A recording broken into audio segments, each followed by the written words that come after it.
putting together some data points acquired by Signal and some information acquired by Marlowe, and some hearsay and rumors taken by Rayla's talks with the various inmates in the minimum security facility 2. Rayla began to kind of put together a theory about what was going on, and that somewhere on the planet, close by, and thanks to Signal's use of the maintenance computer network, actually fairly close by, somewhere between minimum security 2 and the maximum security facility, there is probably, at least this is the theory, there is a ship somewhere on the planet, and that the missing prisoners that you guys are looking for have been restoring it, rebuilding it, something, and are working on a plan to escape the planet.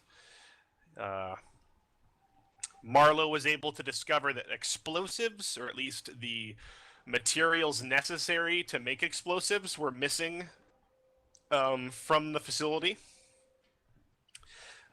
Signal was able to discover that there was a curious power drain, like a regular power drain at certain intervals, going down deep below the maintenance levels into the old facility ruins, like the subterranean ruins, down beneath the facilities, between two of the facilities where nothing should be. And Rayla put together that of the few minimum security prisoners missing, they had some fairly unique skill sets.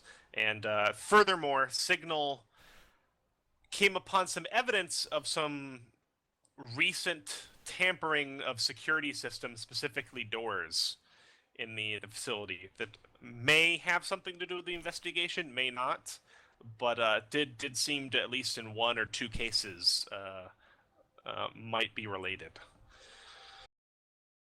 While all this was going on, Roddick was trying ever hard to get sent to Maximum, so he could aid in the investigation with your current handler, who has been in contact with you with only, I guess, scant frequency via an actual paper messages. But the real way Roddick managed to secure a way into the maximum security facility was through Marlowe and, surprisingly, unwittingly, Rayla. Rayla stumbled upon I don't want to say a plot. A plot implies depth, User but joined your channel. stumbled upon User disconnected from your channel. Oh, that was odd. Stumbled upon the intent of one of the inmates to have Marlowe assassinated, and in the process of this bungled assassination, the inmate, a crazed female Celestin, tried to kill Rayla instead. Rayla managed to get away, but in the process, Gerfen, Marlowe's one-time associate, was brutally murdered, and Roddick and Marlowe were only barely able to contain her before the security forces got there. Attempting to fake Marlowe's death unsuccessfully, but successfully implicating themselves in the User joined your channel. in the death of the prisoner. So they were sent to Maximum, and along the way ran into some familiar faces, and I think Rayla, Signal, and Bunko all got word from their contact, one of the three people in the facility who actually know of your undercover status in the security outpost, that your handler, the woman who has been posing as serial killer Vina Dark, has actually gone missing. Bum, bum, bum.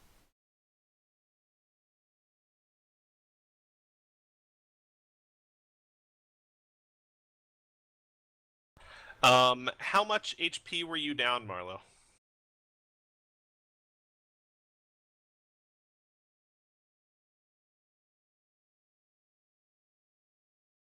Oh yeah, that's easy. It's like the average medkit roll I've been seeing. So yeah, you can assume that you're back up. Let's go to BELSAVIS. Welcome, Roddick, by the way. Hey, man. Hope Glad you're- to get here a little earlier than I thought. Hope you're feeling better. Yeah, it may also, this has been bothering me for some time. In the upper right-hand corner, I don't think that ship actually fits in that slot.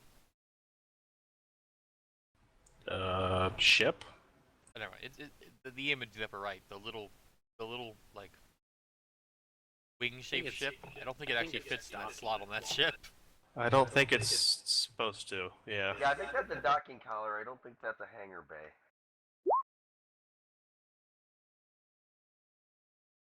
If it is a hangar bay, they very, very much miscalculated, but I don't think that's what it is. All right, so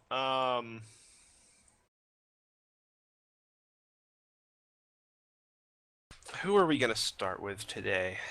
I think We already had our group at the end of the session. We'll probably check in with Marlo and Roddick, I think. yeah.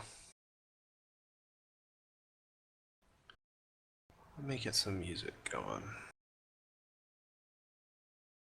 Because this is most certainly a hive of scum and villainy.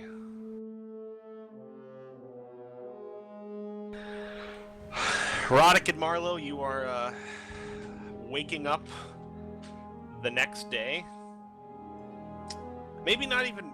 No, we're not gonna be able to skip that forward. This is first day of maximum, man. Roddick, you and Marlo are being led into maximum security facility, and you're in your yellow jumpsuits, along with the other 4 prisoners, and you've been lowered down through the elevators down. Seems like 12 levels down into the ground, and the doors slide open, and you are deposited into a fairly typical cell block from what you can see. Yeah, there are cages off to the sides on 3 different levels here. You see security guards walking, I guess, patrolling the hallways with riot gear and stun batons, and you actually see floating security droids hovering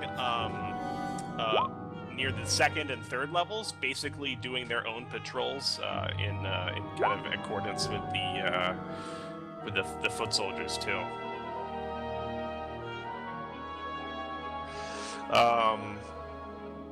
As you walk in, you look off to your left, and Marlo and Roddick, you both see inside of a cell a gigantic olive drab greenish form, very slug-like, of a hut inside of one of these cells, lounging on a rather kind of primitive lounger. It looks like this figure is relaxing and watching a holovid on a display on the wall, and you can see there's trinkets and stuff lining the walls of this creature's little domicile. And as you walk by, it picks up a little wriggling frog thing and stuffs it into its mouth. Yeah. Look over at Roddick and say kind of loudly enough that he can probably hear and say, "Wow, I guess not all huts are great criminals after all." Roddick's going to turn and say the majority aren't, in this kind of shrug as he looks about. Whoop! Did we just lose, I guess I just lost roll 20, never mind. Yeah. Roll 20 is still shitting the bed, so nobody be surprised when they blink out. Sounds good.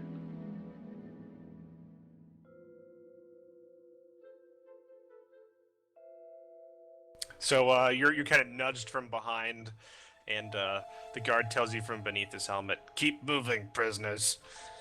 And you're kind of forced onward.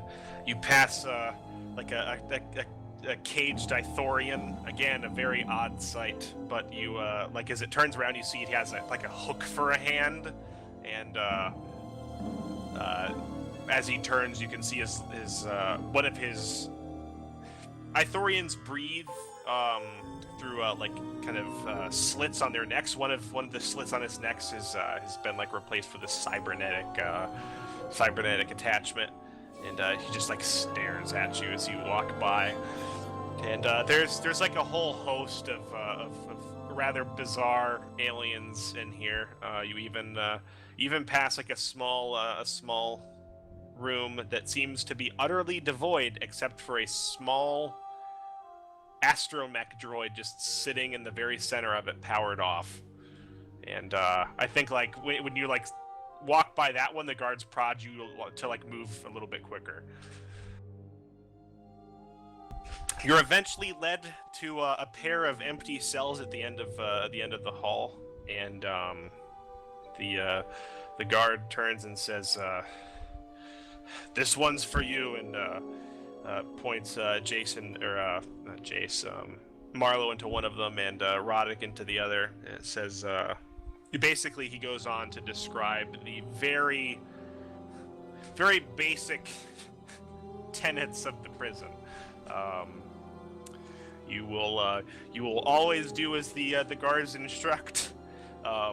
When the blue light on the wall flicks on, which he kind of points out, it means that the area is going into lockdown, and you are going to be expected to immediately be in your cell if you are not in your cell already, and have your hands presented out for manacling.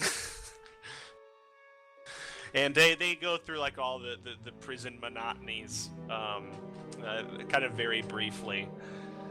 They tell you that you get your yard time at such and such, and you will be able to get food from the commissary.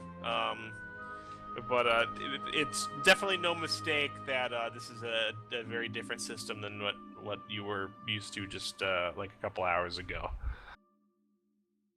I think I will definitely loudly, before I finally go to my cell, cooperating all the while, make sure to remind them that if there's any prisoners that they don't like too much, that always feel free to come to me. I think one of them steps forward and stares at you. And I think for like one of the only times this has ever happened, Roddick, you're staring at somebody with a blank faceplate instead of the other way around, and they just look at you for a few seconds. Are you at all unnerved? Probably not as much. I probably steeled myself for that a bit, but it is a bit of an unusual experience. Yeah, the guy looks at you and he says, "What exactly are you suggesting, prisoner?" I know that it's not good for a guard to take care of problems themselves. It can get them in a lot of trouble. I'm just going to smile. You smile. He brings up his stun baton, sticks it in your ribs, and turns it on, and you're basically like shocked backwards into your cell. And like the next thing you're aware of is that like the door shutting. Hopefully some other prisoners caught sight of that. I'll think to myself as I kind of crawl into my bunk for a bit. Yeah.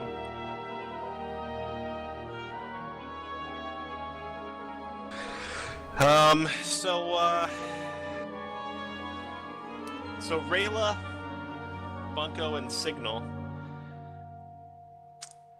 what are you all planning on doing? On this particular day, at least until we can because the information that N41 got last session, technically we don't have yet. So this day, I would think we're just gonna go about our business and talk to people and that kind of stuff. Because... Yeah, if you remember your guard friend, what's his name? Guido Pavan said he would try to get a message to Roddick and Marlowe, but you know, it was more of a try situation than he would. Yes.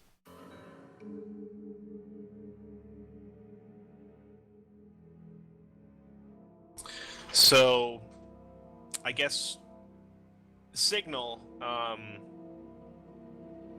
Are you still fascinated with the power situation, or do you think you have enough information? Like you guys have quite a lot of stuff to go on. You haven't really pinpointed anything exactly, but do you think you're going to get anything more from your current avenues of approach?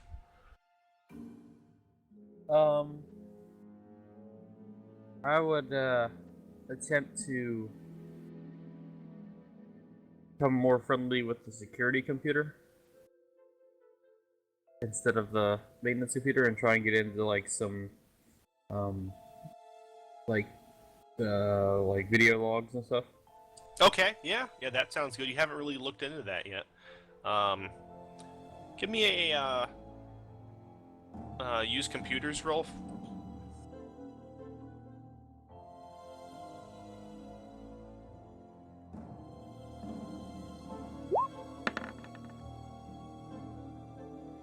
And will you give me a deception roll?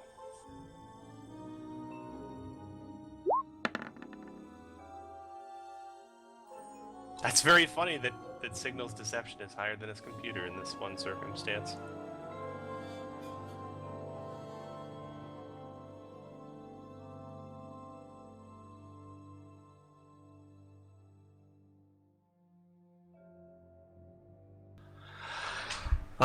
So what do you you're trying to just get general access to security feeds?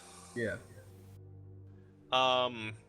What is your reasoning for this that you're trying to give the computer? Evidence of tampering with doors. This should not be. Okay.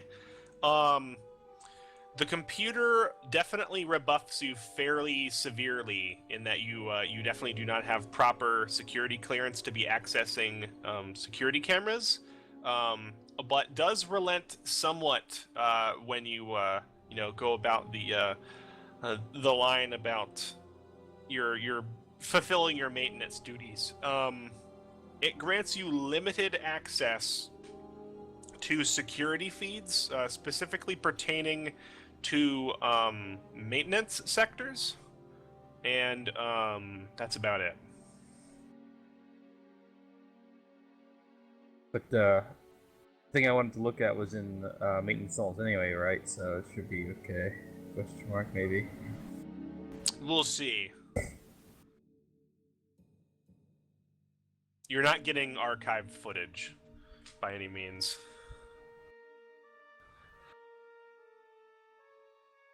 But we'll see how that goes.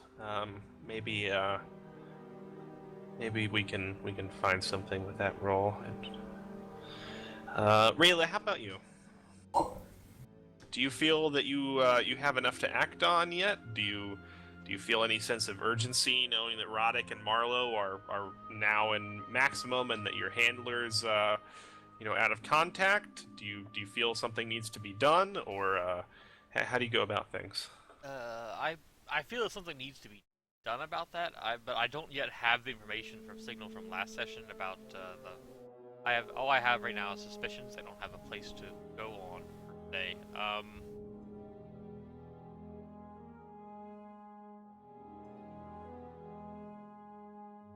So I suppose I would just I know that information's coming out of character now, so it's like, well, yeah. I imagine I would just go about my day and check and pick up anything that might be notable, just like I did the other days, because I don't yet have the information about where they might be. So I don't have just generally notable instead of looking at anything specific today.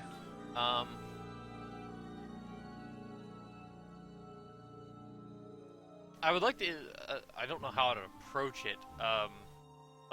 With Lini Vukto, I think I had a way in just because I'm a pilot, and he was too. But this fresh run guy, I don't think I have much to do with him. You did already kind of ask around about him. Oh, right up. I'm just asking if you're asking about anything specific, or if you're just kind of keeping an ear to the ground. I'm probably just keeping an ear to the ground. I don't know what I would ask about specifically. Okay. Right now. All right, so you're kind of twiddling your thumbs. Gather information followed by deception, please. You shall have it, DM. Where'd my character sheet go?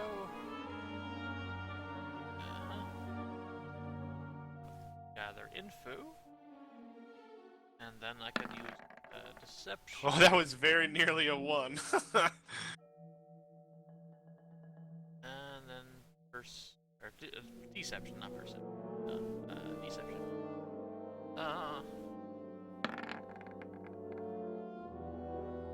Alright, those are pretty good. I will keep my deception. And what about you, Bunko? Are you at all disturbed by the recent events? You've got 2 party members out of contact now.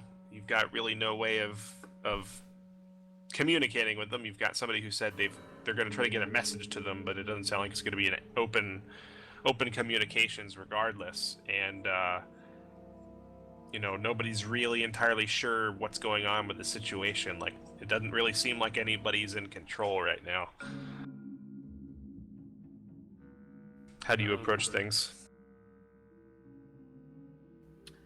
I'm gonna wait and see of what either Rayla or Signal or even the security guard trying to relay the message yields before doing anything. Okay. But while I'm doing that, I'm just going to basically be keeping my distance, but watching Rayla so she doesn't get beat up again. All right. Perception and deception, please.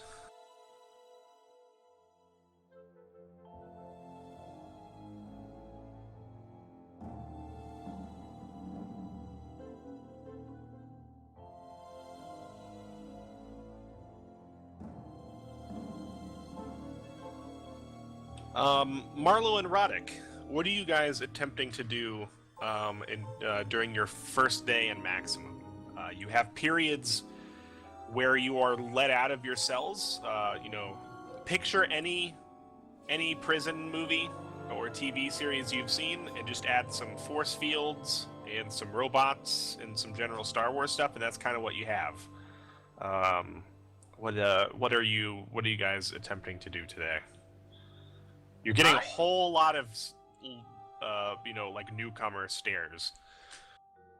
I am going to be looking for, I guess, any gangs that might be a common enemy of either the Iotrans or our affiliates. You definitely don't have good relations with the Hutts.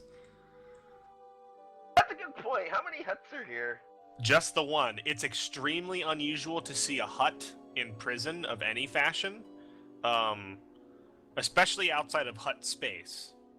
And I think you probably know enough about Hutt culture to know that, like, those little things that he's eating, little frog things, are like considered a delicacy in Hutt space. So, like, he's obviously being treated well-ish, but it's still very weird that they would actually have a Hutt here. The Hutts normally, even if they don't like him, the Hutt cartels typically do not stand for other Hutts just being racially, persecuted by anybody outside of their jurisdiction. And they have gone to war over people arresting other Hutts outside of their space. Does he have any kind of entourage or a gang, or is it just him? Perception, please. Let me roll your perception as soon as roll 20 stops wigging out. 1 second. I guess it's the deciding to do to me today what it was doing to Jace yesterday, or something. It's doing it to everybody, Yeah, honestly. Everyone's happening right now. Yeah, alright, I think everybody's back. Yep, I'm trying to get to my stats right now. Sorry, when I did that, it knocked the window out that had the roll on it. Let me know when I'm like in a position to talk to Roddick again. Well, you guys can. This is during your whole day, so if you want to actually talk to Roddick, you're fine. We're not going turn by turn. Well, yeah, okay. I just want to say that knowing how huts are, if there's anything shady going on anywhere on this planet, he probably knows about it. And give me a deception check, please, Roddick. Let me roll deception. 1 second. And are you attempting to be covert about your keeping an eye on the hut? No. In fact, I might even go up to Okay. him and antagonize him at some point here, Oh, possibly. boy. So. That can be interesting. Alright. Making friends as You notice that he doesn't exactly leave his cell too much. He does have like a lot of amenities in there. When he does leave his cell to kind of patrol the like the cafeteria or something, he does have like 2 like bodyguards with him. Just 2. You don't notice anything super special other than that. Yeah, I think at some point today I'm gonna come over and antagonize him. Well, how do you react with Marlowe? I think Marlowe comes up to you and says this while you're like, I guess, leaning up against a wall, staring over into the hut cell at some point. I'll kind of look to Marlo and say, I guess, I wonder if good prisoner, bad prisoner is a thing. I'm going to go over and start some trouble a little later, I think. And I'm going to just kind of eye the hut somewhere from across the room. I'll follow your leads. Anything you want me to do? Maybe you'd have a better chance of talking to him, see what he knows. Then we can figure out what to do after. Well, I am a reasonably accomplished scientist and physicist, so maybe that would be useful if he has connections with the people that are trying to get off this planet. Roddick nods and says, see what you can find out before I go over and start some problems with him.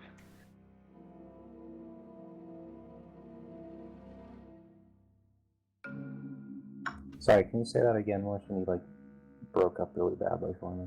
My internet's still kind of shit today. Oh, no problem. I just said that go over and see if you can find out if he knows anything useful or if he seems like a useful person around here, and then I'm going to go over and take a different approach. Alright, sounds good. Probably shouldn't do it straight away. Let's break up and go about our business separately before I approach him. Roddick nods. He just turns and walks off without another word. Stealth checks, gentlemen.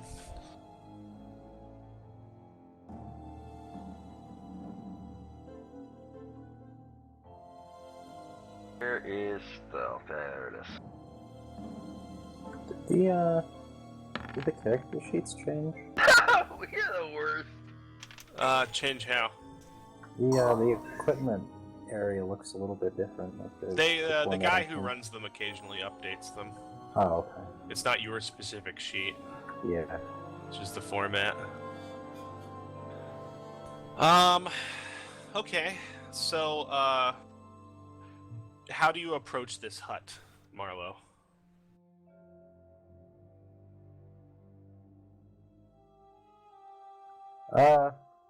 Kind of openly.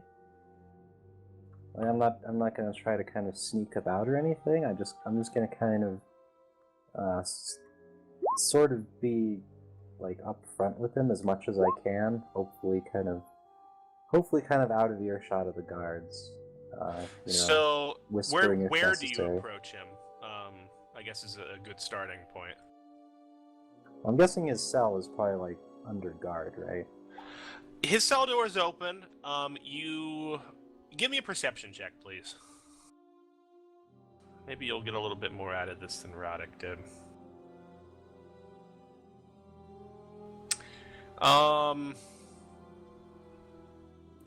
You notice that he only ever has 2 guys there, but they're not the same 2 guys.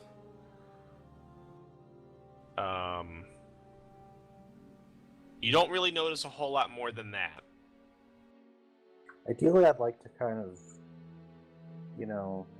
wait until he's not alone, but not around any guards, basically. Okay. Or far enough away from guards that I could whisper His to him cell, without his cell is the closest to the elevator, which is always there are always a pair of guards outside the elevator. So there's probably always a guard within 30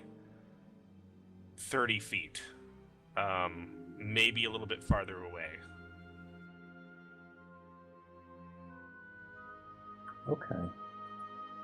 I feel like 30 feet is far enough that if I kind of keep a low voice, they probably wouldn't be able to hear me. Yeah, very, very possible. So yeah, you just you kind of wander up to the cell.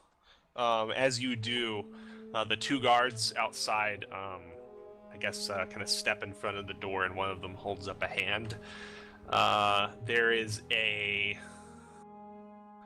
Let me get my generator going. Ooh, wow.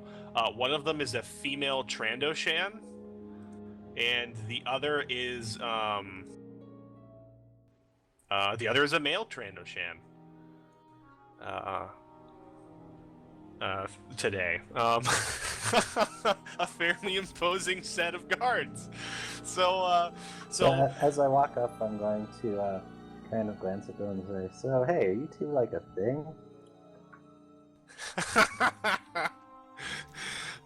This is where if we were playing Ark. Oh, so they have the mated pair bonus? They just stare at you, and then I think one of them kind of opens its mouth, and you just feel kind of a warm breath over your face, I think, as it steps closer. And there's not like an overt hissing sound, but there's just like an outtake of breath that sounds very similar to hissing. And yeah, it steps forward. Can you actually let me roll something?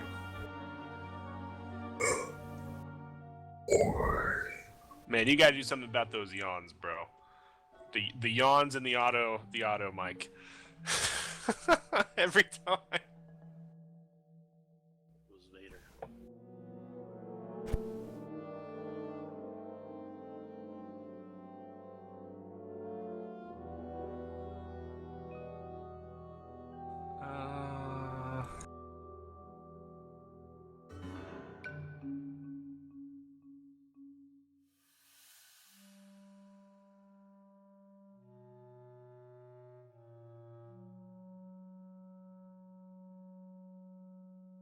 All right.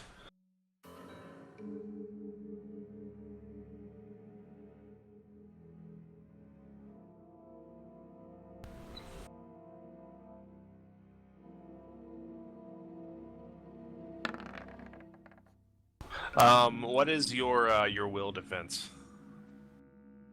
My will defense is 12. Okay.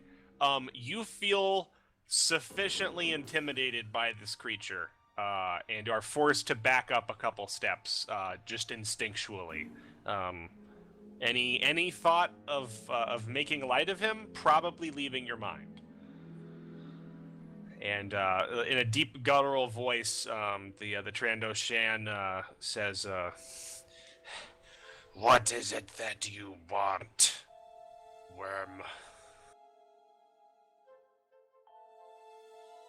Geez, tough crowd. I just wanted to make some new friends with this fellow in here who looks like one of the only civilized people with the taste for the finer things that's left in this prison. I think you hear like a deep from like the inside of the cell, and the trainer machine kind of like turns and looks into the cell, and then like glares back at you with his bright red eyes, and it kind of narrows them a little bit, and it says, "What business do you have with Lord Bunda? He does not simply accept visitors."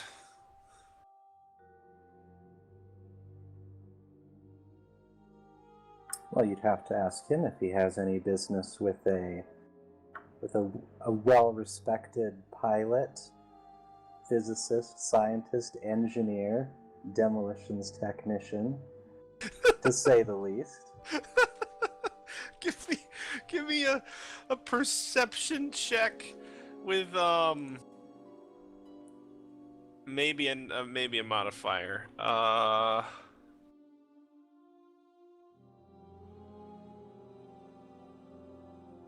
A -2, because even though you're not particularly role-playing it, you're still intimidated.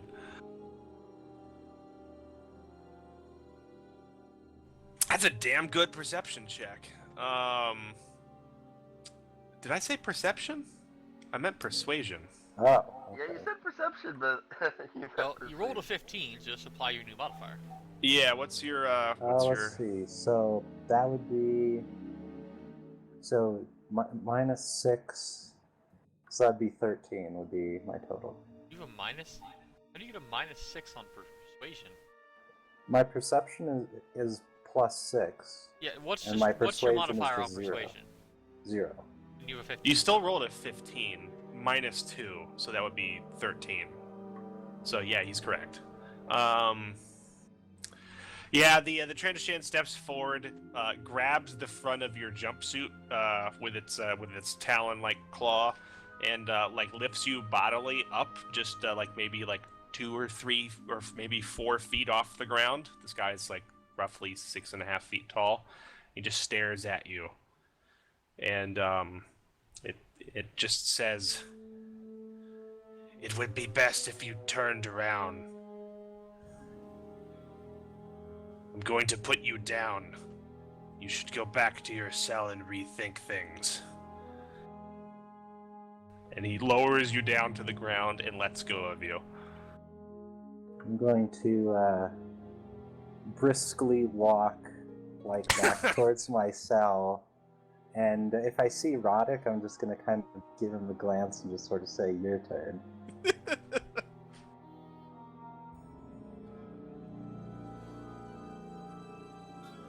okay. Am I going to be up now, or are we going to switch first? What are you going to try to do? After a few hours goes by, at the next segment that we are there, I'm going to, I guess, kind of walk a little bit, kind of in the direction of the Slug and his friendly bodyguards. All right. So how long do you actually wait? Maybe 2-3 hours. Okay. All right. Roll a.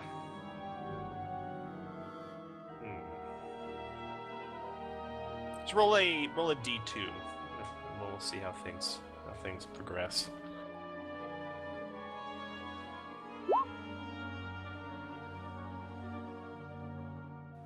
Yep, the Trandoshans are still there, and I think they eye you as you approach, but make no moves to do anything else. You walk up all the way to the entrance to the cell. Oh yeah, absolutely. Okay, so one of them again steps forward a little bit to block your passage. This time, I think this one just stares down at you. I think you're only like maybe 3 inches shorter than it, so you're much taller than most of the other prisoners. Hey, Sluggo! I heard you, were so pathetic. Not only did the huts not leave you here to rot, you didn't even get to go with the other prisoners that got out of this joint. What a pathetic What a pathetic example of your kind. I'm just gonna laugh.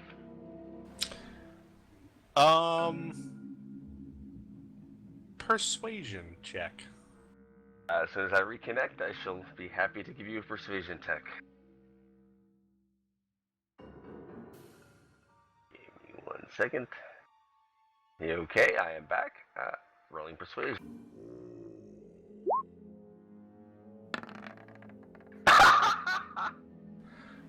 The Trandoshan just stares at you for a few seconds and turns back to the cell and says something in a language you do not understand. The hut barks something back. And then the Trandoshan looks back to you, and I think you need to give me an initiative roll. Oh god. Where is my initiative? Here it is. I don't have to do anything special now, right? Just click initiative, that's it? Yeah, we're not using tokens anymore. They're Okay. too hard for people to keep up with.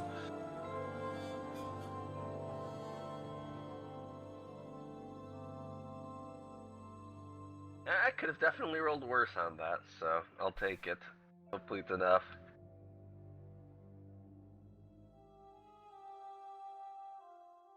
That's a very good initiative roll.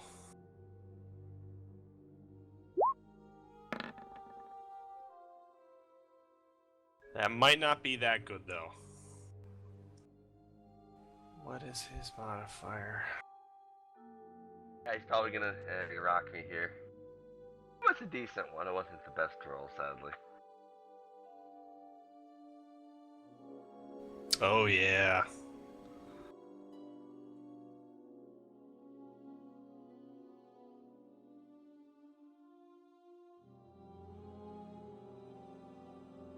All right. So, Krusk, the Trandoshan, balls up his claw-like fist and just goes to punch you right in the face. And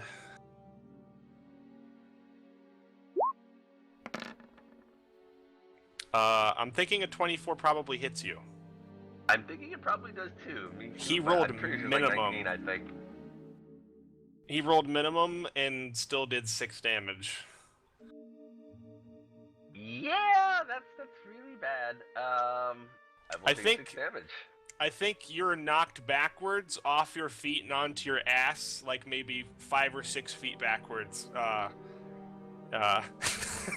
think you're like stunned for a few seconds, and he makes no move forward towards you. You're like bleeding out of one of your Iotra nostrils. I think do you have what color blood do you have? I don't actually know what color Iotra's blood has. What color do you want them to have? Maybe a darkish brown, possibly. Okay. All right. So yeah, like dark, kind of coppery bronze blood's coming out of one of your, I think both of your nostrils with a 6. What do you do, Roddick? You hear like a commotion. You see more than several people like lining up around the cells and stuff to like look at what just happened. Was it the male or the female that just did that to me? The male. He's a little bit smaller. When I try to get up, I'm gonna try to kick him in the balls. Okay. Go for an unarmed attack then. Let's see how this goes. Okay. Let me roll a attack here. 1 second. I need I'm to get trying to find the unarmed attack. I've got so many freaking attacks. Oh god, here we go. Found it.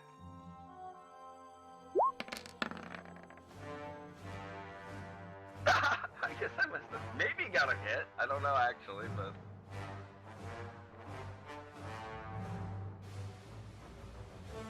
Wow. Yeah. That's a hit. And wow, you do 6 damage. That's crazy. So you just fly up and you kick him right between the legs, and he staggers backwards, grunting in pain. Although not nearly as much as he should be for a male. I don't know that you're up to date on the physiology of most sentient species. I'm not, but 6 damage is good enough for me. That's more than happy for Yeah, Attic. it does still seem to be a somewhat sensitive place, and he like staggers back against the bars, and you see him like narrow his eyes a little bit, and he growls, and like within the cell you see the hut like finally turn around on his little lounge and like kind of stare interestingly outside of the cell. And the female Trandoshan has like her arms crossed in front of her chest, and she just kind of like cocks her weight to one hip and watches the proceedings as I think he lunges at you.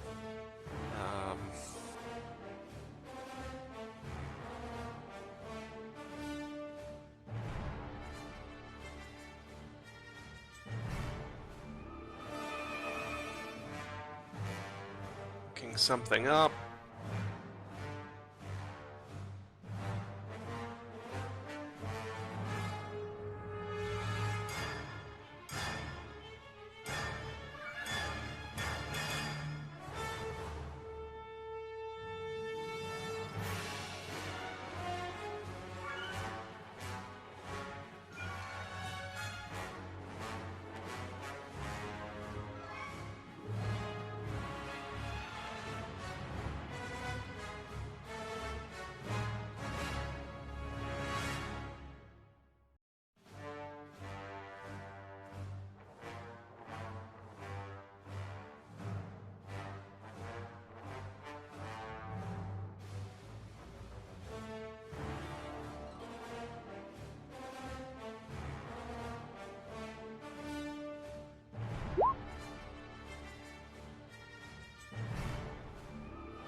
Alright, so he charges forward and attempts to grab you basically by the shoulders / biceps and makes another unarmed attack. This one's at a -5. But I'm going to say he's going to charge forward at this, so he's going to get a +2 to it. But that's going to give him a negative effect on his defense. He seems to be a little bit enraged.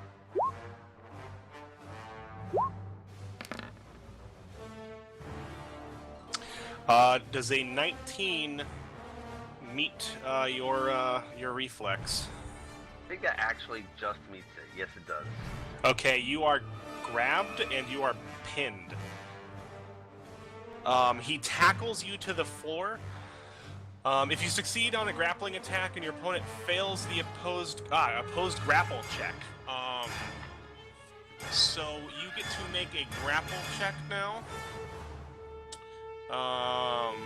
So let's see here. We roll grapple.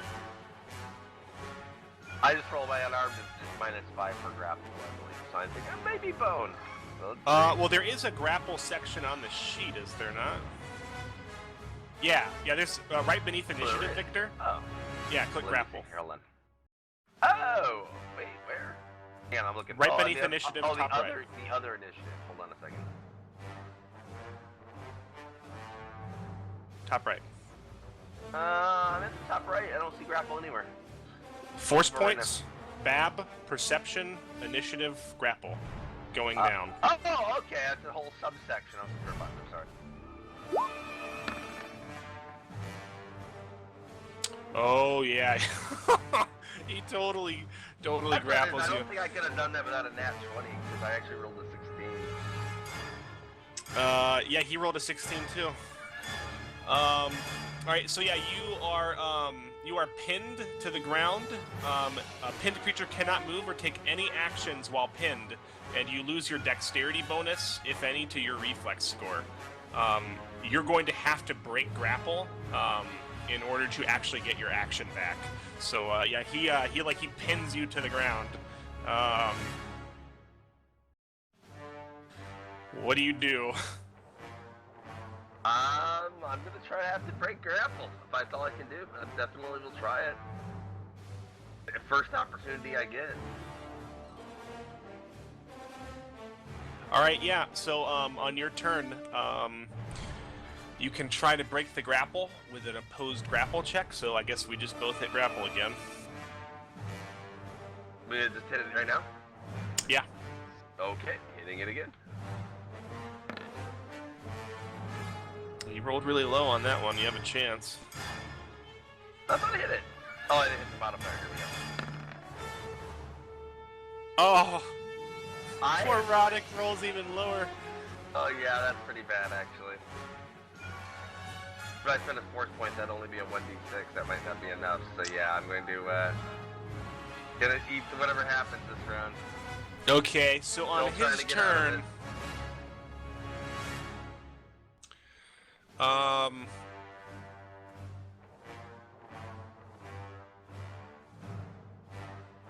looking up something else.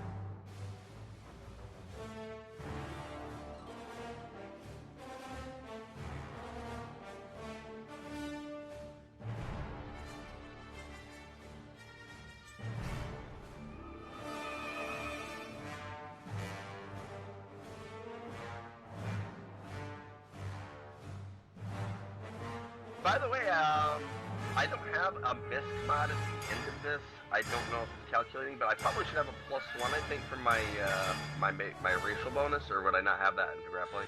That's to melee attacks. Would that apply to a grappling attack? I think so. We'll go ahead and say it applies. I'm fairly certain that Thanks. the move for grapple says make a melee attack of some type. Now, the way it works in D&D, it doesn't say anything about it here. If he's got him pinned, the Tyranno-chan can still take actions as long as he doesn't move off of him, right? He can still attack him. Yes. He can't move, but I think, like, in It literally does 3.5 not specify in grapple at all. In 3.5, when you're pinned, you can make a single attack action against the guy pinning you, or you can try to escape the grapple, basically. Ah, okay, here we go. Yeah, alternatively, if you're armed with a light weapon, you may deal damage with that weapon. If you win the opposed grapple check, no attack roll necessary. Oh. Okay. Wow. So, he's just gonna roll damage. Just straight up roll damage. Oh, that makes sense. Yeah, that does. I think he goes to, like, bite you. Jesus. That makes a lot more sense, actually. Yeah, it makes things a lot more tempting to try to break grapple. Here's that unarmed. We're just going with the damage. Lightning green. Oh God, 9 damage. I think he rips right into your. He could rip into your throat, but I think he actually rips into your shoulder, and he tears out a huge chunk of meat, and he just spits it out like across the room, along with like a piece of yellow flight suit. And from across the hall, like, you know, this has only been like, I think, let's see here. This is only round 2, so this is like 12 seconds right now. The guards rush in, and you hear stun batons being activated, and suddenly he is removed from you. Do you try to do anything on your turn as he is pulled off of you? And you hear guards like just all about you yelling. There's like blinding pain, and you're bleeding profusely from your shoulder. Yeah, I'm gonna try to punch him square in the throat. give me an unarmed attack roll, and I'll give you a +2 on it because he's being held. Who is he fighting? One of the guards, the Tyranno-chans? One of the unofficial guards, one of the other prisoners. Oh god, that was a terrible attack roll. You actually punch one of the guards. Oh no. It doesn't do any damage. It just like reflects off of their riot armor, and the guy looks at you, and then you just get stunned with the baton and like back down to your knees. And I think the fight is over. Man, those stun batons are definitely gonna be, I think, a recurring thing for Man, Roddick. that's the second time Roddick has been bit by somebody in prison. That was a nasty one too. Holy shit, 9 damage. Yeah. So, when you fight a walking alligator. yeah, so he's I think he's shoved back up against the cell, but he doesn't seem to be put into restraints or anything, and like they're yelling at him, but they're actually not like tasing him down into the ground or anything. While you are led, I think, to medbay, and we go back to everybody else. Krusk, the biter. Oh God. Um.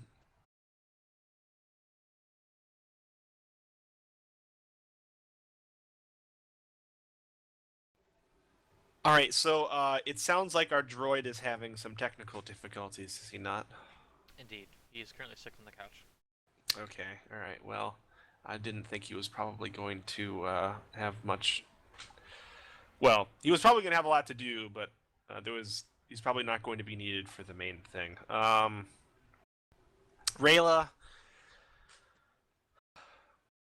you don't get a whole lot of hearsay aside from the fact that I think of the events of yesterday with Gerfen getting offed and several prisoners getting moved to maximum security.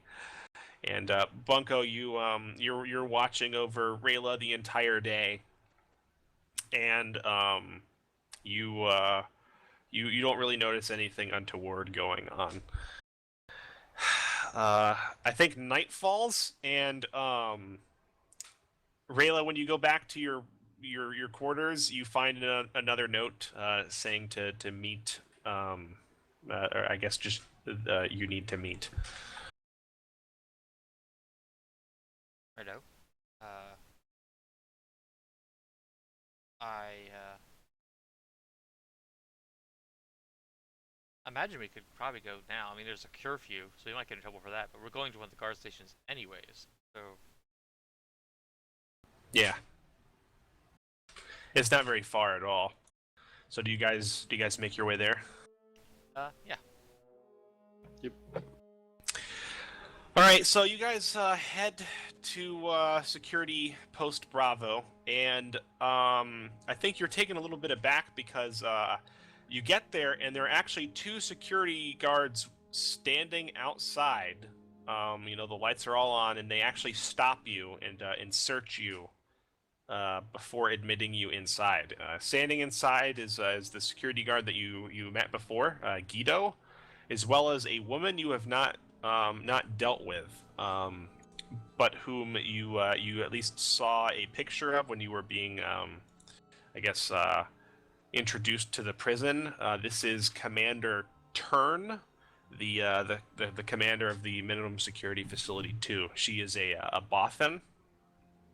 And she is the only other person aside from these three security guards, supposedly, who knows of your business here. And you're shown inside, and the door is shut. And I think she stares at you for a moment, and she says, "I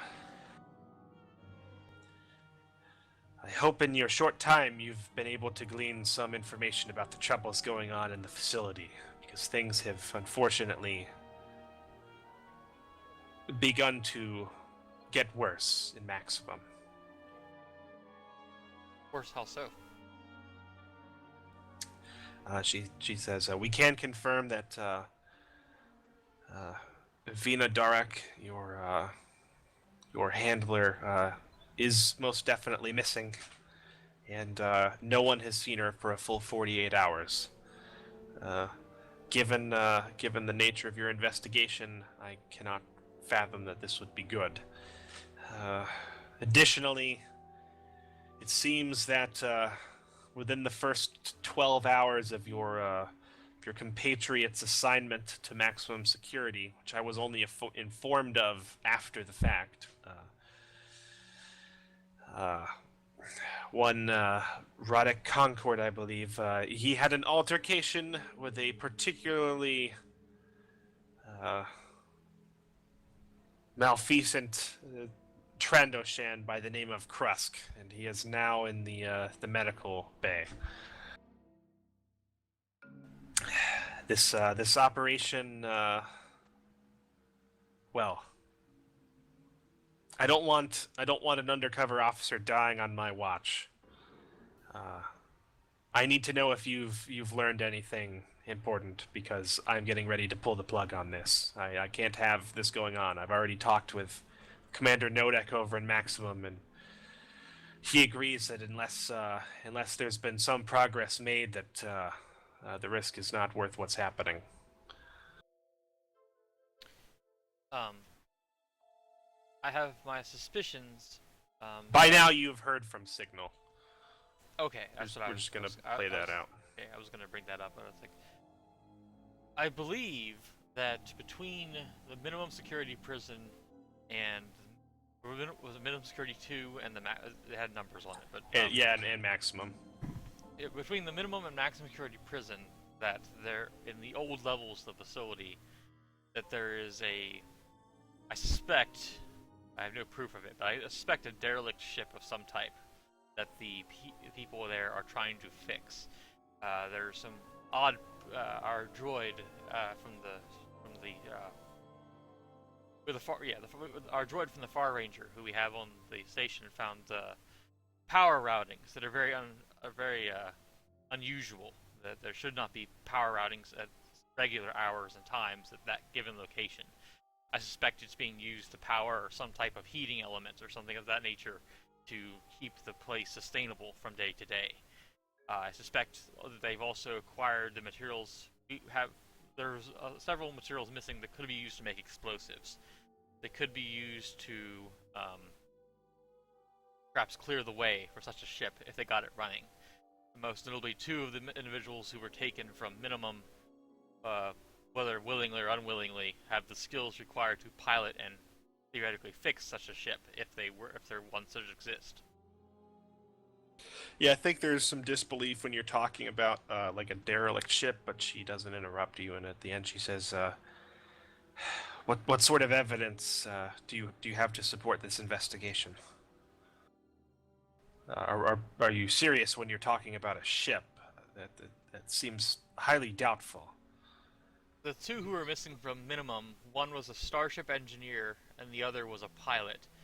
The profiles I was given seem to be those would be the skills that the other 15 from maximum, none of them had those skill sets.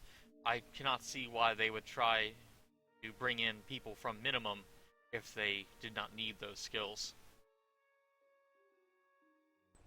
Can you give me a persuasion roll? Persuasion, yes. Chart. Where is my chart? I have +10 to persuasion. Damn.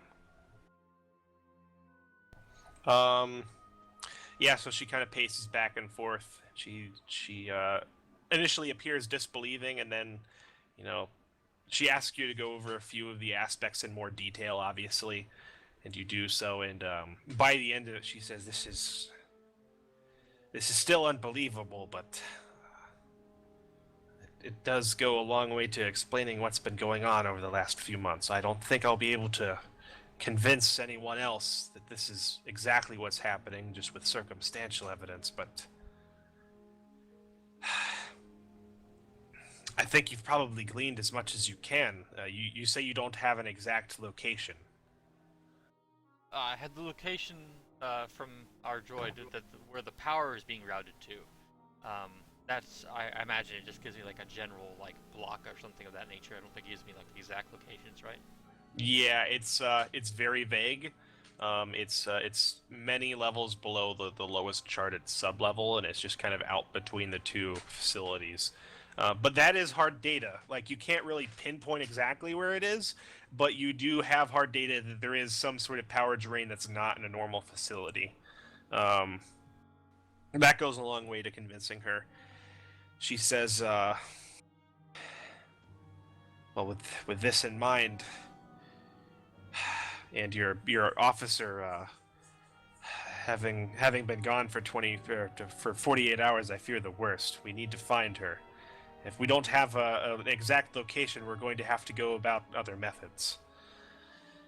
The only clue we've been able to discover in our own investigations in Maximum since since your handlers disappeared was that she was in contact with one Bunda Theba, a hut which is being kept there.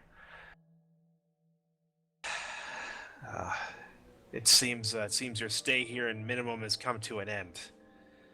We're going to have to move things very rapidly if we are to find your missing friend and make sure she is not come to an ill fate. It may take some convincing with Commander Nodek. He is a very serious individual, and he runs his facility very tightly. However, he will not be open to us simply waltzing in there and interrogating his prisoners. I can get you a pass into the prison with a detail, and she kind of gestures to Guido. Security Officer Pavan here can accompany you with the two outside. We will see what support we can get for you in the prison, but it will be perhaps minimum on such short notice. You will need to go there and link up with the other two that you have in contact there, and get answers from this Bunda the Hut as to where the missing sector ranger may have gone. She is thus far our only link. Of course, if her disappearance is unrelated to the missing prisoners, we risk blowing all of your covers for nothing, but it's a risk we're going to have to take. At this point, we have no other options. Could we perhaps survey the area in question? I know it's in the older levels of the facility, but surely there must be a way down there. She pauses and she says, "It's a possibility. However, I don't think you're familiar with what you're entailing. There are miles of corridors down there. They've never been mapped. No one knows precisely how many are collapsed, what hazards are down there. It would take you days to go through there. Without any sort of guidance, you would have to rely on luck." Yeah, perhaps the hut is the best access then. If you find no answers with him, we will have to go down there. But if we are not fortunate, we may be too late. I will send word up to the commandant to put the orbital defenses on a high alert. However, I don't believe that he will take this threat entirely seriously as of yet. Yeah, I would think not. I have little proof to go off of for what I've seen and heard.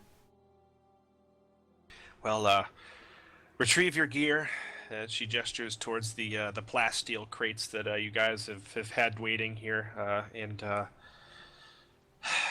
Security Officer Pavan will arrange transport to take you to maximum security. And by the time you get there, hopefully, I will have secured a pass for you into the prison. Very well. Bear in mind that don't cause any unnecessary trouble. This is already going to be hard enough to talk my way around. We'll endeavor to try not to. However, I find it difficult to believe that when dealing with huts, that something doesn't cause trouble somewhere along the line. So you retrieve your gear. Rayla and Bunko, you can consider yourselves fully armored, although your arms. What sort of weapons do you have? I had a blue bolt blaster pistol. You're able to take them with you, but I think Security Officer Pavan tells you that they will be confiscated at the security station once they actually get to the prison, the maximum security facility, and it's standard procedure not to take lethal weapons into the facility, but they will be returned to you most likely on your way out. Seems fair. I've had enough experience with my weapon being taken from me to respect that decision. Not that I tell her that, but yeah. That'd be a great confidence booster.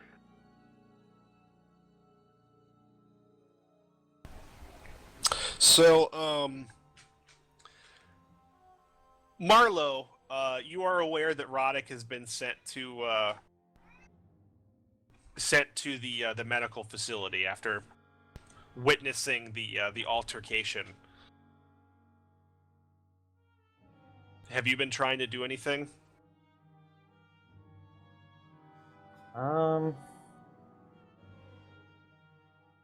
Probably not. Okay. I feel like I kind of made my case to the Hut fellow as best I could, so if he's not going to contact me, I don't really know what to do. One of the security to hear guards, back from while Roddick. you're waiting around in your cell or whatever, stops by your cell, and I think he harasses you about like keeping your cell clean or something, and then drops a crumpled piece of paper on the floor and walks off. Well, I'm obviously going to read it. Yeah. So on it says your friend Vina has disappeared. Things more serious than you thought. Let your other friend know.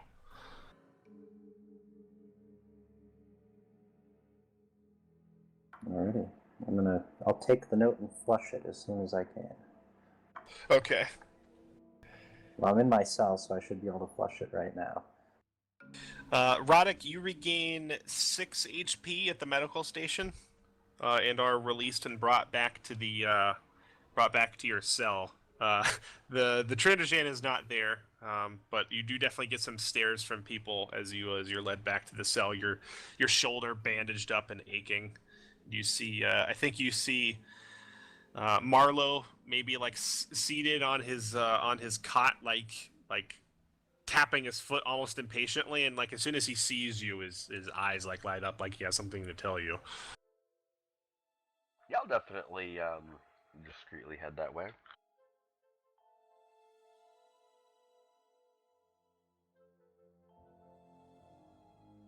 And once he gets here, I'll tell him all about the note.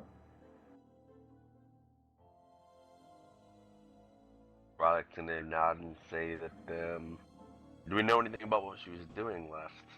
Did it say anything else?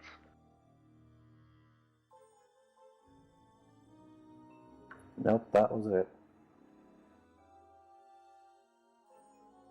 Gonna cross his arms and say, ask around about her, maybe see if she was talking to anybody in specific. Now, I think it's about time I start looking for somebody that might have some answers. So how do you attempt to go about doing that? Maybe I'll hit the prison yard. I'm gonna start talking about the rumors that we're back in Min, that some people got out of here. I'm gonna be none too subtle about it. All right. Give me gather information and a deception.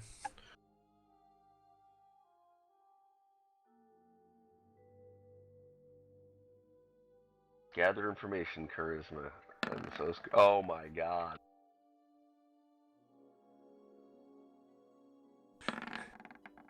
You get a bunch. Wow. You get a bunch of like, like why the hell do you care, new guy, and it's very standoffish. I think you spend like an hour and a half, getting basically the talk to the hand at on the prison yard, and I think you're coming back from the yard when the elevator opens up, and you do a double take as three security guards, armed in full riot armor, walk in with like stun carbines, and walking in with them in their gear, although minus their weapons, is Rayla and Agent B. not I'll try to- 15 feet away. I'll try to pay them no mind and just walk to the elevator. As for me, I'm gonna kind of just try to sort of gather information like around the mess hall and stuff. All right. Just sort of kind of implying like, hey, did you hear about those people that got a ship and they're trying to escape? Just things like that, kind of. Okay. Give me a gather information and a deception as well. Rayla, you must certainly see Roddick as he attempts to do a 90-degree turn and walk the other way. Yes, I don't make any attempt to signal him or anything of that nature. I do take note. All right. So I take note of the injuries he has sustained. Yeah, he's got a bloody bandage over his entire left shoulder.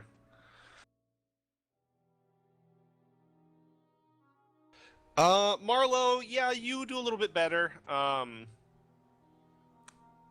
think you don't get a whole. You get some people have been in and out. There's rumors that people have been transferred. But I think that the main thing that you get is that Vina Darek woman who was a recent transfer in was poking about. And she was talking to the hut, and nobody's seen her for a couple days.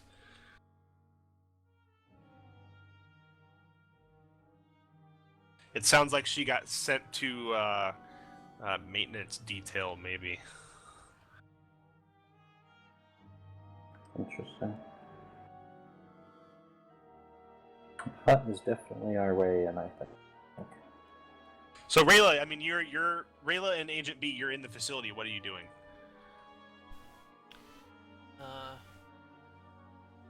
I would imagine that we're here to speak to that hut, right? The name was Bunda. Bunda. I wonder if it's a male or female hut currently, because they're switchable.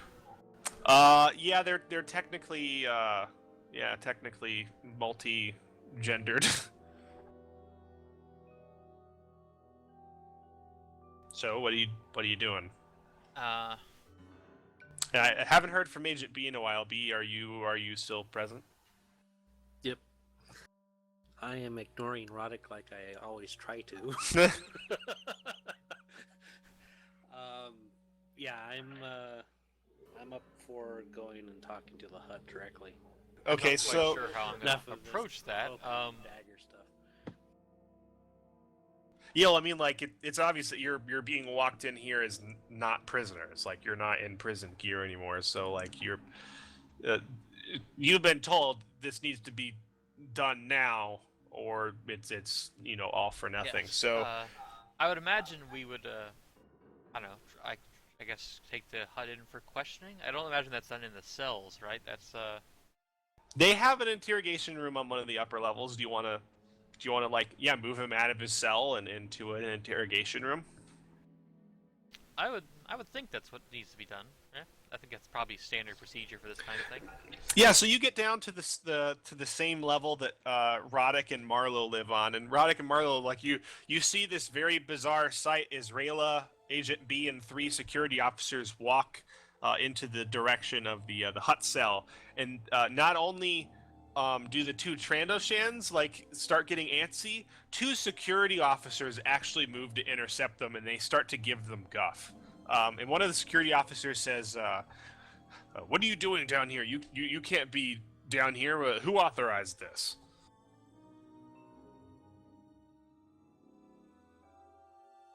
Wait, the security officers from the prison are giving us guff about being here?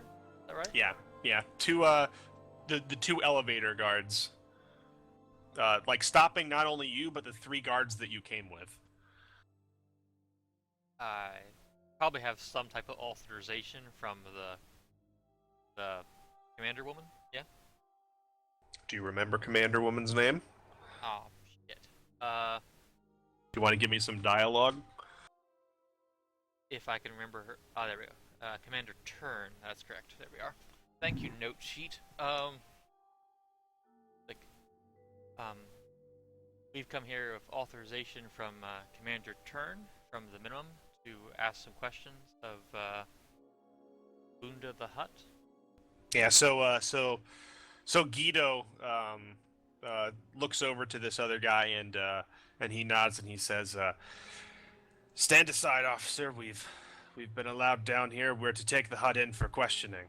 And the officer like looks to the other guy next to him and like they share a glance beneath their helmets kind of, and they look back and they're like, I don't know about this. I don't think we're allowed to do that. Can you give me a perception check? I guess either one of you. Would you like either or both? Perception or persuasion? This is perception at this point, since both of you are here.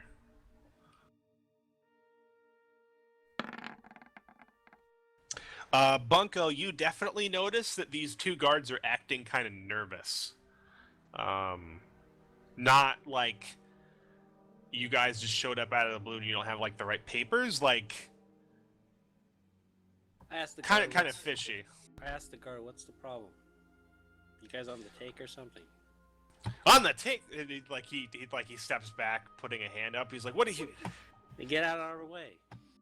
Yeah, and Guido like kind of doesn't shoulder his stun carbine, but he shifts it a little bit in front of him, kind of to remind the security guards here that they're only armed with stun batons. And he says, "Yeah, is that right? Do we need to have a talk about who's been spending an inordinate amount of time down here, and what cell block is this? Who's your supervising officer?" And the two guys start backing away with their hands up, like, "No, you can go ahead. Hutt's all yours." And they back clean off. I see. Thank you.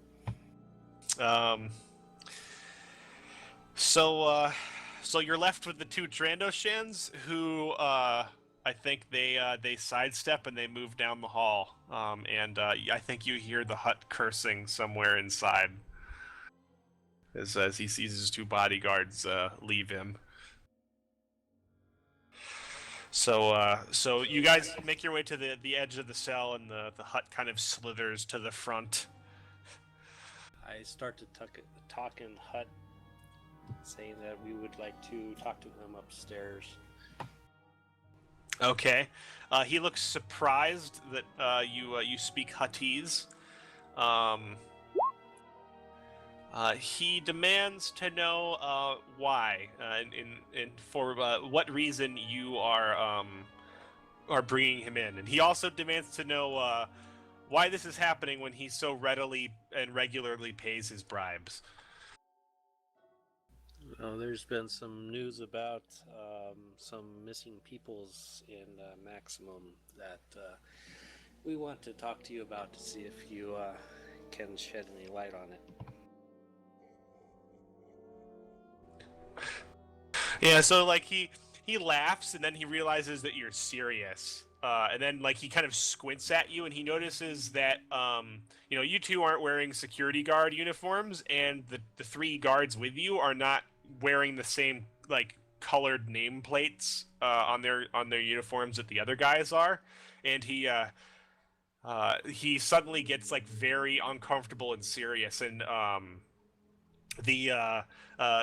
Guido and his two guards move in and start moving the Hutt out of his cell. The whole while the Hutt is moving along, but is kind of complaining about like like, "I don't understand what is the meaning of this? Like, I'm sure this is all a big misunderstanding. We just need to contact my accountant."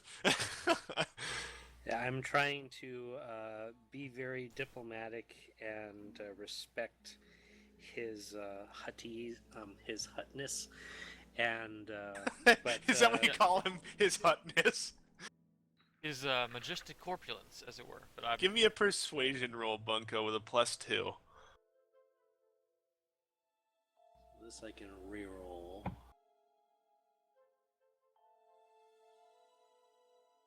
Yep. The Hutt is moving, so I'm assuming that whatever he said is satisfactory yet as long at this point. Yeah. I mean, he's moving because he's got blaster carbines pointed at him. I most definitely do not speak Hut. 32. I'll take your word for it. That's a really good roll. Was that a nat 20? Actually, it is. Wow. Or is That's it? No, that's a 17. 17. okay. Still really good though. His hutness. It's canon in our universe, Roddick. His hutness slithers out of the cell, leaving a slight green slime trail behind him. You guys all know that these guys typically move along with repulsor sleds, but that's really only like a formality. They're actually very strong individuals, and he takes up the vast majority of the elevator. But you guys are all able to squeeze in here, and you ride it up to the next floor. Does anybody go and get Roddick or Marlowe? Yeah, let's just tell them that we need to interrogate those two also. Yeah, that seems fine. Okay, so you maybe you ask Guido to bring the hut upstairs while you go and you get Roddick and Marlowe out of Hawk. Yep, I can do that if you like, since you can actually talk to the Hut. So I think Guido probably goes with you to make sure you don't get any crap from the security guards. And Rayla and a security officer from minimum security, armed with a stun carbine, make their way directly towards you, like setting off all of your danger senses, Roddick and Marlowe, about like blowing your cover. They literally beeline straight for you. I'm going to try my best to ignore them until they show up, and then I will react. Wait, what? Yeah, I'll just kind of do the same thing. You guys are like every person in the cell block has been watching the hut being moved forcefully, at blaster point out of his cell. This is a big deal. And I think like you guys are at the very, very back of the hallway, leaning up against the back, trying to look inconspicuous. And Rayla and the security guard literally walk could we through have actually everybody to gotten get them to to you. actually just bring them in for questioning without us doing it? Because that's what I would have preferred to do. You didn't think of it until you said you were going to go and walk up to him. Yeah, whatever. We don't retcon that stuff. So you're standing right in front of them. That's what I was asking about to begin with, but I guess I didn't- shouldn't have taken what you offered. Okay, fine. You didn't ask about it. You just... I asked, is anybody going to go get Roddick and Marlowe? And there was I suppose we should. And this is what happens when nobody says anything. When I start suggesting things, because there's a gap where nobody's taking any action, I have to suggest things because nobody's taking an action. Very well. That's fine. It is what it is now. So yeah, Roddick, these two are literally standing right in front of you, and Marlowe. They've What do obviously you walked. want? We require you for questioning, as it were, to some... How much is that Assaults, I believe damn it hut is? paying you? None of your concern, is it? Very much my concern. Bunch of corrupt. I'm gonna just stand up and look like I'm not gonna go quietly. Give me a deception check.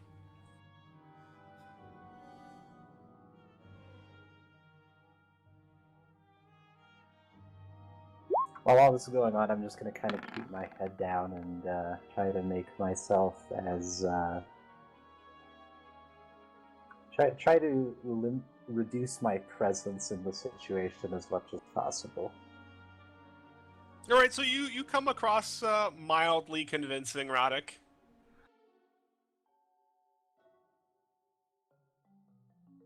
Are you insistent, Rayla? This is an action between two players. Regardless, we're still gonna bring you in. Got some aggravated assault here, as well as in the minimum security area. I'm Perhaps, gonna there's snort bit with a more laugh. there, I'm gonna snort with a laughter and say I'm not going with a couple of rent-a-cops they sent this way. I'm just gonna sit down and fall back in my So chair. perhaps my friend's blaster carbine will say otherwise, yes? Maybe? Yeah, you say that, and Guido flips a switch on the blaster carbine, and you hear an audible, and like there's like a blue glow on it, and like I think people start stepping backwards as like the blaster carbine literally starts charging an overload shot. Put that thing down before you hurt yourself, and I take it and ram it straight up your ass. I'm just gonna just sit there and look completely annoyed with these people. Yeah, Guido stares at you, and Marlowe, and he says, "We need to talk with you right now. Interrogation. Get up." Roddick's going to smirk and say, "Make me." Guido shoots you. Yeah, I kind of saw that coming. Roddick, I think he shoots you right in the chest, and I'm just gonna roll that you're knocked unconscious from an overcharged stun blast, and everybody's just like backed away, and Roddick Third literally time goes in 48 hours. totally limp, and Roddick like and just slides down the wall, a little bit of drool coming from his face. Then it's like a pause, and he flicks the switch again, and he turns to Marlowe and he says, User in your Will you- channel timed out. "Will you be coming quietly?" I think He that, lost Chase. we'll be coming very quietly given his connection just died. He was there like 2 seconds ago because he just IM'd me and then he got disconnected, so here he is. User joined your channel. Welcome back. guys. All I heard was he turns to Marlowe and he says, "Connection lost." Yeah, he turns to you, Marlowe, and he says, "How about you?" As he thumbs on the stun charge on the stun carbine. Just gonna kind of put up my hands and say, "Hey man, I don't want no trouble." And yeah, and he gestures and he's like, "Bring him with you," towards Roddick. So I think Marlowe picks Roddick up, and Roddick, you wake up in the elevator as you, Marlowe, Rayla, and the security officer are riding up to level 3. I think I'm probably just gonna cough and hold my chest and say, "That really hurt." Sorry about this. Roddick shakes his head and says, "So what's so important you had to come get us out of there? You almost blew what little cover we had left." I'm gonna start to bring myself to my feet in the elevator. Yes, I suppose, you got word? It's just us from the minimum that are here, right? In the elevator? Yeah. Okay. Most notably, Roddick was not there for any of the talk about the starship, I don't think. Yes, okay, short story. Vina, our contact, has gone missing. The contact you tortured? Yes, as it were. Our Twi'lek friend, you know her. She's apparently gone missing for the last 2 days, and things have escalated. We believe that she's probably somewhere within the old levels of the minimum of this facility, between minimum and here. It is supposedly that the hut may know something about that. We could search the tunnels, but it would take far too long.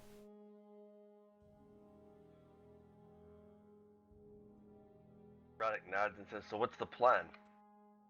The plan is to try to convince the hut to release the information that he or she has. It? Did we just say it with huts? Or no? I'm gonna assume probably he, but yeah. I think Guido turns to you and says beneath his helmet, "The commanders have been feeling that there's been a lot of chaos in this operation. And with the disappearance of your fellow sector ranger, they're getting a little antsy about losing an officer on their watch." Indeed. Roddick crosses his arms and says, is it possible that she found her way into these supposed tunnels?"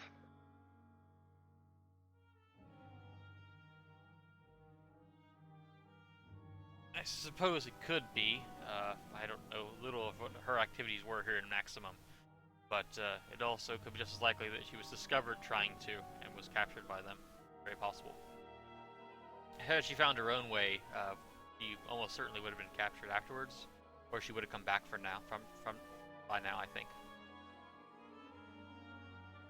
Roddick nods and leans back. So you're gonna talk to the hut then, you said? You guys arrive at level 3 and the doors open up. If you can't get anything out of him, maybe you should just throw me in there with a tire iron and tell him that well, not a tire iron in this universe, probably a pipe. So you've And been tell him questioning that, prisoner. Tell them that if you can't get what you want, you might take the bribe from his fellow prisoner or wants a shot at him.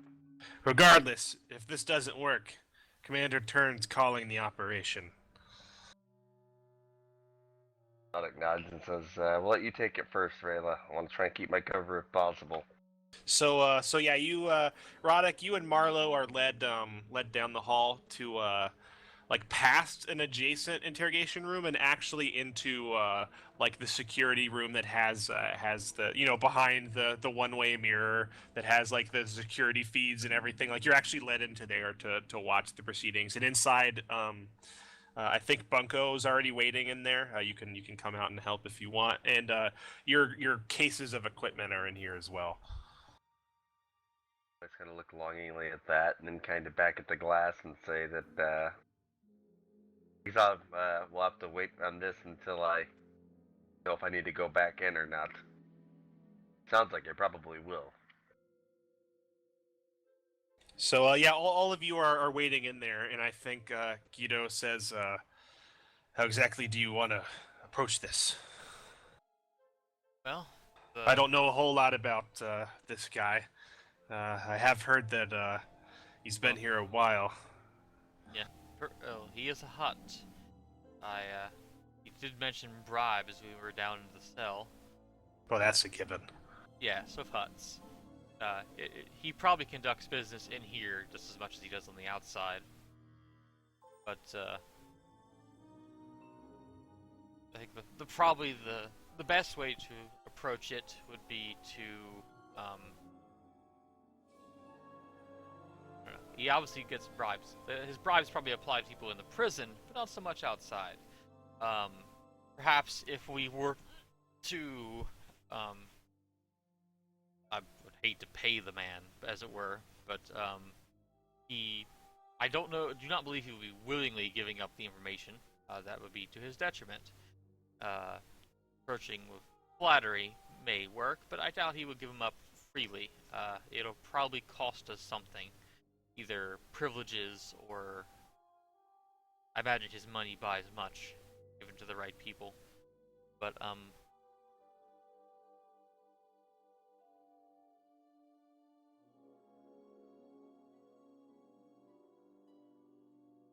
Does anybody weigh in? I know at least one of you has extensive experience in the covert ops, perhaps with interrogations and whatnot. I'm not in the room with those guys. Yeah, you are. we're all in the security room, with the hut has no one with him right now. Yeah, the hut's waiting in interrogation. You can see him just on the other side So of like one of the those one-way mirror. glass type deals. I thought I was in the room with the Huttons, but I think we should just give them a list of the names and see what happens.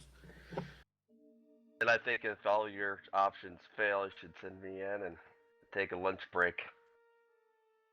There's like a quiet pause where the three security guards look at each other. I do not think that'll be happening, Roddick. Even would you be allowed to do such a thing, I'm fairly certain the hut would smash you into a pulp had he so desired. Rayla, you have your your comm link, right? Or do you have a comm link? I have a comm link because it comes in the utility belt unless Vina took it out. Yeah, you have one.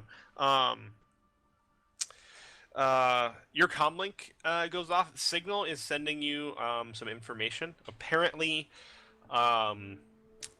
Signal has received information that they're, you know how he's been monitoring the power levels, and there's been that like every 24 hours there's been like a 7% drain from one specific cycle or something like that. Yes. He's registered a 40% drain in the last 10 minutes. That's a lot of a power core. Yeah, it was only over the 10-minute period. But it was unprecedented in terms of what he's monitored before. Kept up their operations then. We need to hurry with our conversation, I think.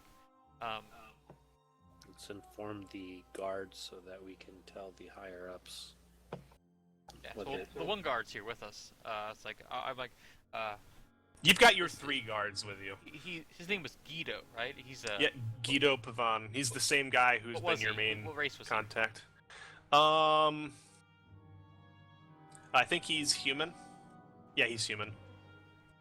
Okay, I think one of the guards is a female Nemoidian.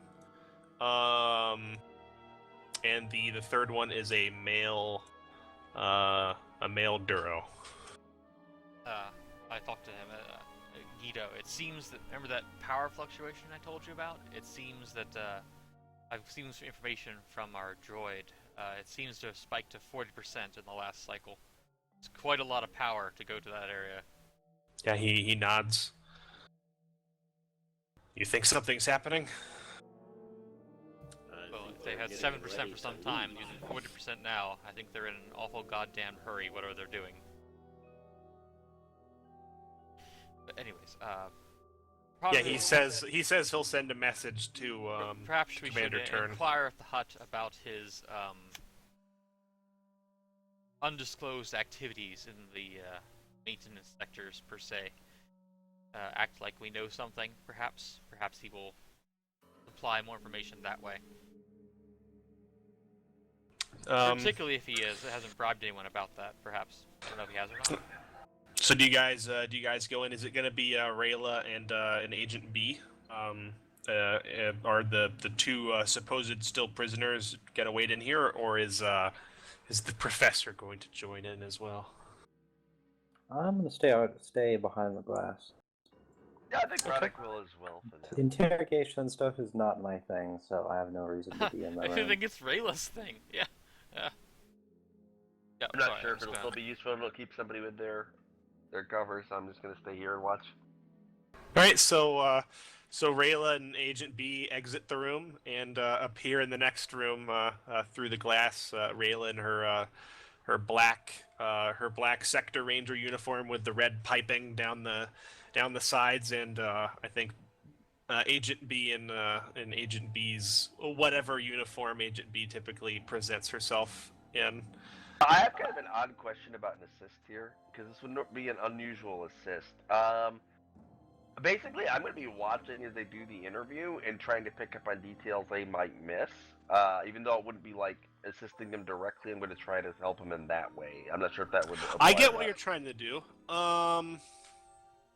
You can do that over comms. This would be a perception thing. It wouldn't apply to persuasion. But I guess at the end of it, if they don't get overt help, I will have them roll persuasion, or I guess perception. And we can combine perception scores for everybody who's watching. Ooh, I like that. Cool, man. That's a really neat idea to handle it. So yeah, Rayla and Agent B walk in, and the hut turns to you. He's got his little stubby T-Rex hands over his stomach, lounging kind of like an incredibly fat cat, and he. I believe I'm walking. I believe that flattery is probably the best. Oh, sorry, I've heard something. No, it was just random hut sound effect. He just kind of like makes some noises, and maybe you look over to Agent B. Agent B, he was basically just like, oh, the pretty one is back. Oh, and a new one. I personally think that flattery is probably the best approach of a Hutt's. Like, I'm like, we are sorry, your most esteemed Boonda, but we felt we had a need to discuss things with you outside of the generic prison environment, perhaps about some dealings in the maintenance sector. Yeah, he turns to you and says, dealings in the maintenance sector. What dealings would this be? And I think Agent B, do you translate this for Rayla? Yeah.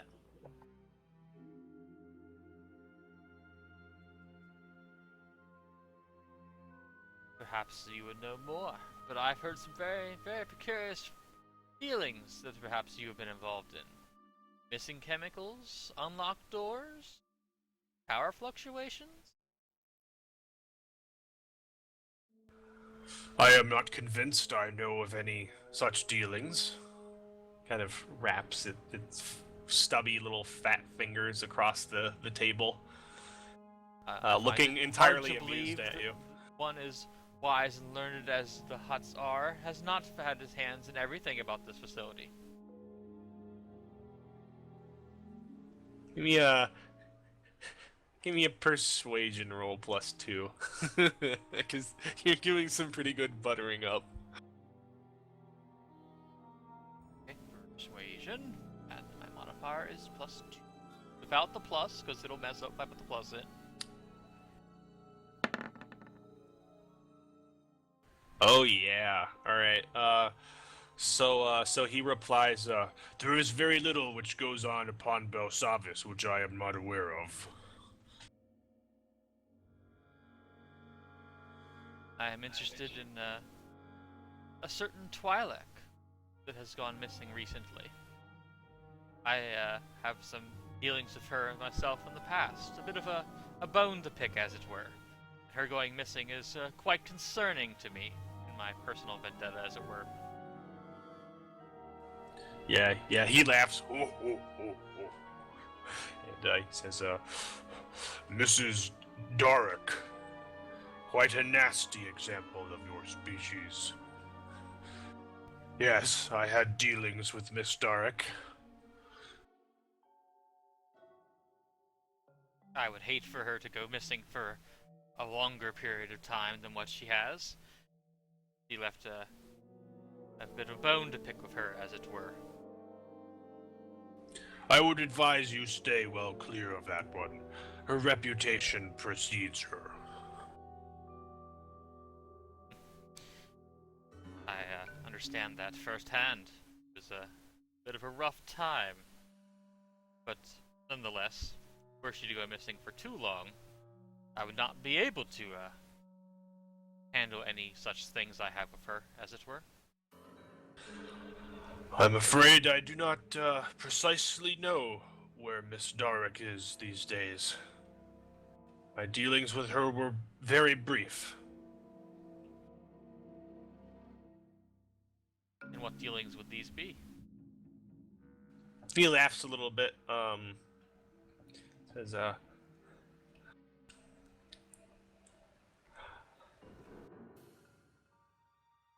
what exactly would I have to gain from telling you one of my clients' businesses? I do a lot of good business here on BELSAVIS. I wouldn't be here by choice otherwise. He kind of laughs deeply. If it got out that I was simply talking about all of my dealings, I would find very little reason to be here. The most true persuasion that there is in this world, my dear Hutt. That would be credits, as it were, yes? The universe runs on credits.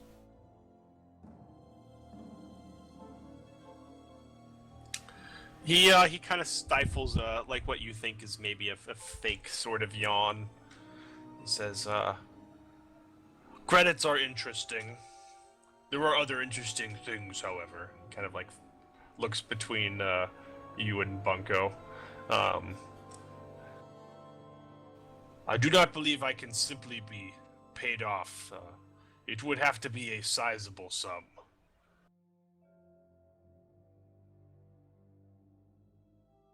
I'm really hoping this is correct, but I'm fairly certain I remember somewhere. I don't know, never mind. Rima wouldn't know. Rayla wouldn't know about that. But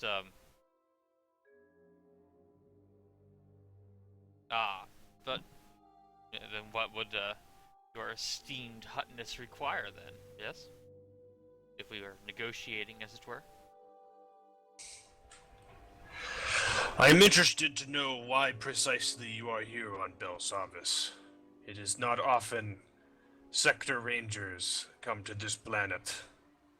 There's been a recent influx of activity, so I hear.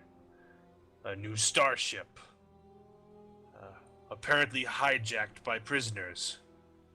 One of my guards tasted an evening meal from earlier.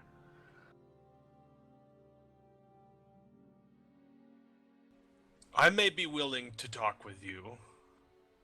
However, I have dealings that go back a long way on this planet. I will require information. And if I could provide you the truth about this starship, could that buy me the information I desire?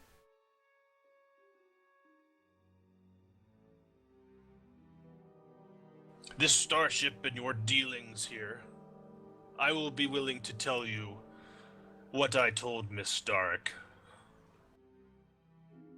It may give you some clue as to where she is now.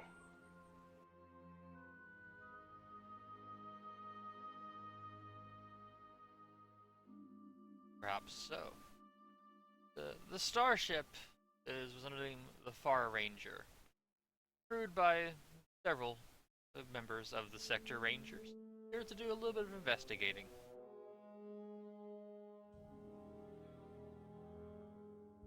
Investigating precisely into what? The same thing we always are. Missing prisoners. People who are not where they belong to be. At this point, everybody give me a perception check. Yes, my glorious unstatted perception check. Actually, no, I can roll use the Force. It's much better. Ooh, some I'm high gonna checks reroll here. mine. Not for 2, it's not.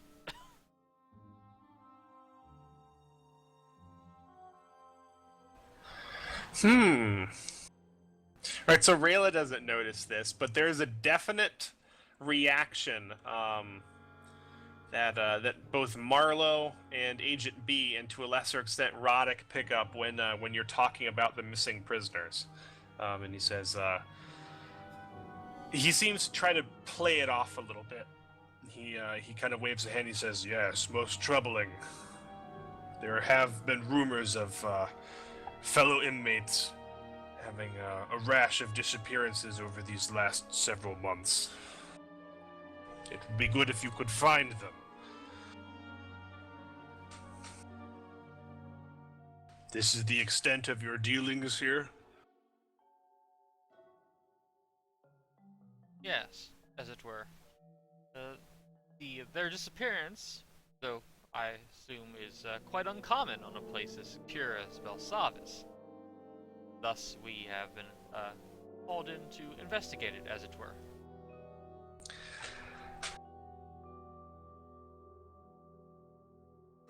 All right, so he sits there in his hutness for a few more seconds, and then he says, This Twi'lek approached me one day after she arrived, interested in these disappearances as well, claiming to look for one particular prisoner she had dealings with.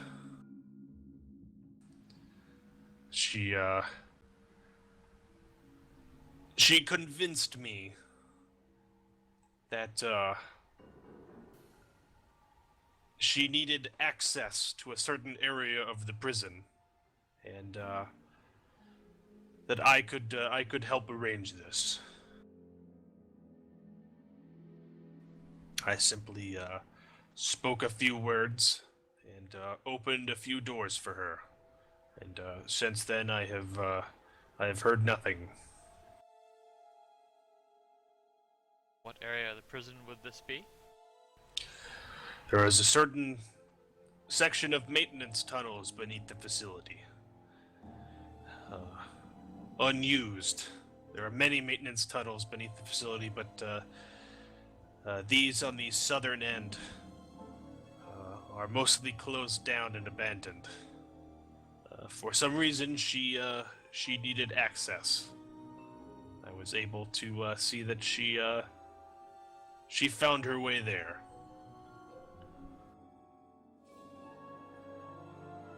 Good to know.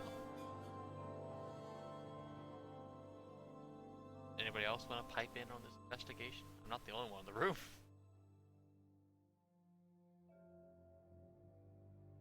I'm on the other side of the glass. I know that one of us is. I guess it's really B with you. That's about it right now. Yeah, I think B is.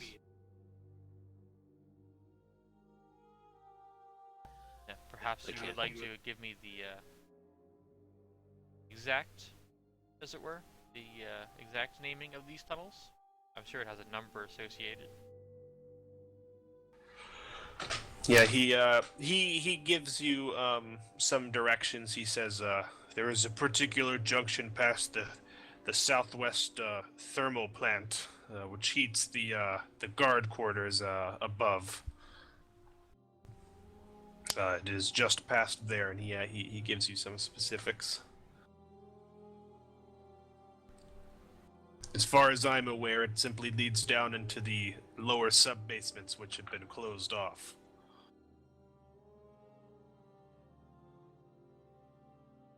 Very well.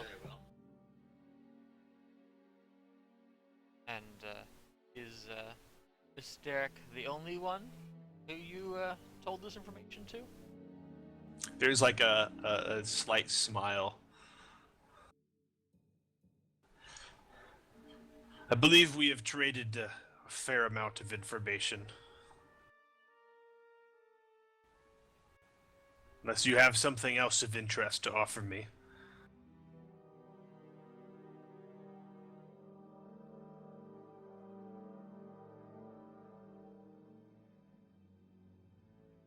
Well, let's let me and my colleague go in the other room to discuss. By all means. And yeah, he kind of gestures towards the door graciously, like he's the owner of the abode, and he's allowing you exit. And I bow. Yes. He graciously nods towards you. I think Roddick and Marlowe, you guys notice since you're watching from the other end of the glasses, they turn to leave. The hut definitely leers at their asses before the door shuts. As is typical. I think you see his salmon-sized tongue flick out a little bit from his lips and kind of wet them before going back into his mouth. I think if the other shop product's gonna ask, "Are you sure you don't want me to go and talk to him?" I'd like to ask him a few questions, and I'm just gonna smile. That would be quite unprofessional of you, Dr. Ranger. What questions are you gonna ask? But that said, I think we should. He's holding something back. Is my impression. That's not uncommon. Huts always do. Yeah, you definitely. Let me. All right. While this has been going on, I've come up with a rather interesting role. Roddick, you're the one who's really been trying to see if he's been holding anything back. But combining the perception scores of everybody, I've come up with something. Roddick, can you roll a D100? As long as you do not get above a 77, you're good. This is the one time I'm gonna roll a perfect 100 or something. Okay, yeah. You definitely notice that he's holding something back, specifically when it came to talking about the missing prisoners, and if he had ever referred anybody back to those specific maintenance tunnels before. Yeah, I'm definitely going to share that, what I think about that with the group, and then I'm going to kind of look to everybody and say that perhaps we should inform him that it'll be well known around the prison that he's been working with the establishment here. If he doesn't cooperate, I'm sure he would, even with his guards, that would not do too well for him.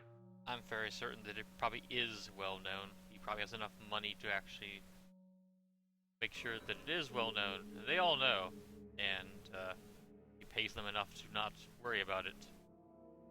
Yeah, I think it's probably fairly obvious to you that the Hut way of doing things is bribery and corruption out in the open. And there's no shame in it. It's very interesting. Yeah, so what do you suggest we do about it? Because we know he knows something, and we need to figure it out before we send him back. He seems only willing to be trading in information. The question is, what information do we want to give him? Obviously, he may already know, but it depends how long you plan on remaining incognito here. If we aren't planning on being incognito anymore once we get the information, then it's probably is of little fault if we actually tell him what we know about us actually being Sector Rangers. It may be out already. I was a bit rash in my actions earlier. Is there any reason that we can't? I'm going to kind of look to Bunko and say, give him information, but give him bad information. We're under no obligation to tell this Hut the truth.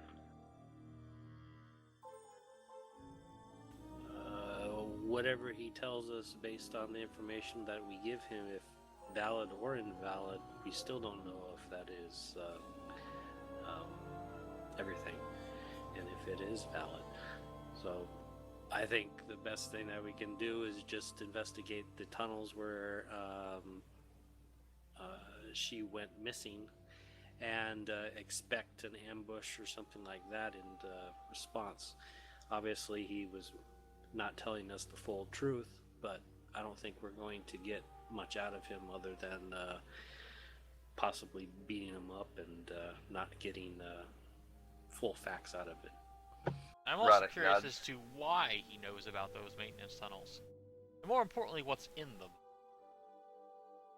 Well, he's been here a long time, so he's probably had people investigating these tunnels over the long period of time. He might know, he might have maps or something like that drawn up, but I mean, that's probably why he knows. Radek will pause for a second and say that if I do suit up, I do have the advantage that I'm very difficult to see inside. It might not necessarily blow the cover as a backup. I don't think we're going to get anything out of beating up the Hut. And I'm actually quite worried that he would beat you up. I said suit up to go check the tunnels. Perhaps I was unclear on that. I do not think, if we want to get into the tunnels, I don't think it'll be an issue about them recognizing you anymore. Supposedly they're quite unused, I think. But, the question is, do you want anything more out of the Hut? I seem to be the only one involved in this investigation so far, it seems. I think Guido speaks up for the first time, and he just like holds up a hand, kind of caution. He says, "One thing to consider: there are 15 missing prisoners. If you 16 if you count your Sector Ranger friend. If you are indeed looking for." Sending one person alone into the tunnels may not be the wisest course of action if you actually find what you are looking for. How much tear gas do you have? I'm going to ask as I look at him. We have a supply. My suit has vacuum seals. Give me a large enough supply of that and I can check out the tunnels. I don't think one person should be going through the tunnels. I think it should be a group of people going through the tunnels. We're on a expedited timeline here with powering up of a possible ship. We need to get this done. We can't do any more investigations and stuff. There was also the consideration that Miss Derrick has been missing for 2 days now. I do not know how long of that she may have been captured, or if she has been at all. We don't have a lot of time. If we're going to split up, if we're going to go into the tunnels, we may have to split up at some point. I'll still see about getting some of that tear gas if I can. But yeah, I'm in favor of going down as a group. The question into the remains: tunnels. do we need any more information from the esteemed Buddha here? His hutness.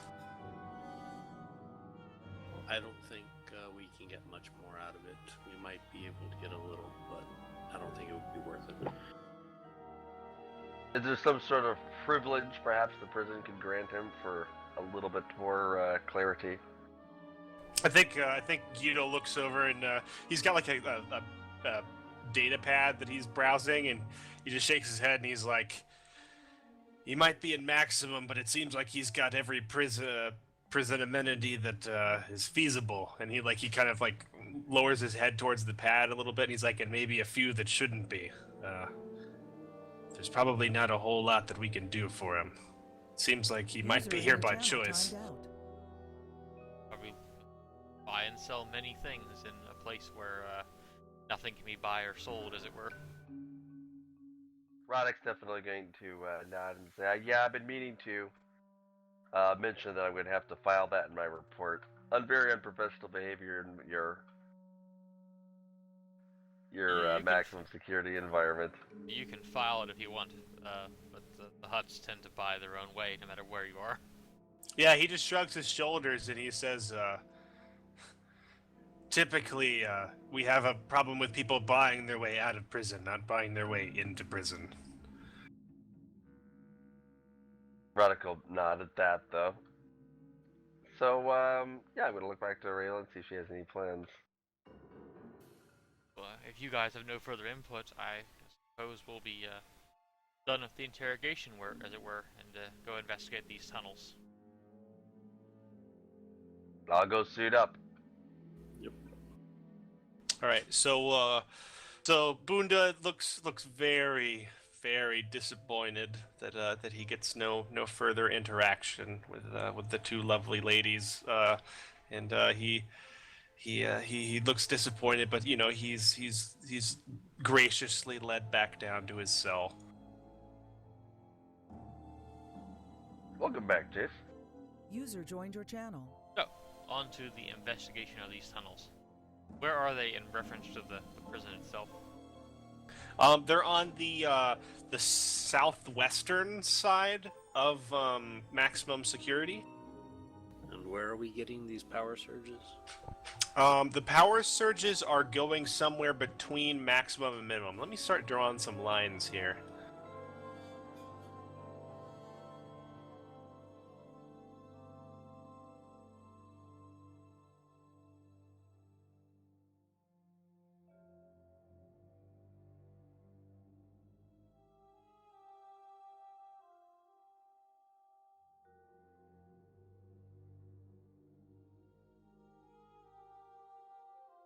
Now, the power surges are running along that course, somewhere in that general. Let me draw a box.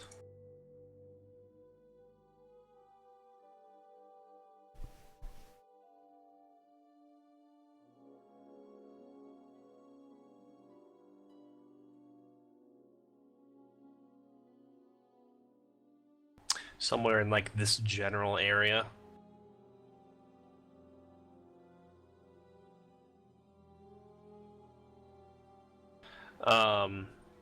Whereas the section of the tunnels that he's pointing you to, at least you know the entrance is roughly about here.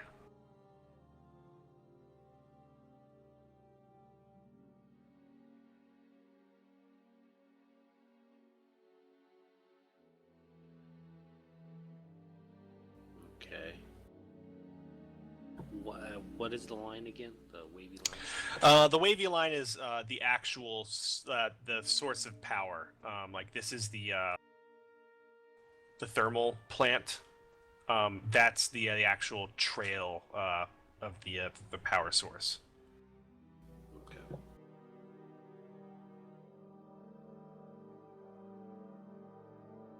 Could we perhaps get any, like, surely the facility has some type of a charting of those tunnels, unless they're, I would assume they would have such a thing that we could access. Of the tunnels around the geothermal plant, stuff like that, yes. But as we've described, once you get below like level 5 or 6, they never bother, because there's really no reason to go down there. Yeah, so I imagine we would investigate the tunnel and see where it leads, as it were, in the general direction of that power disturbance.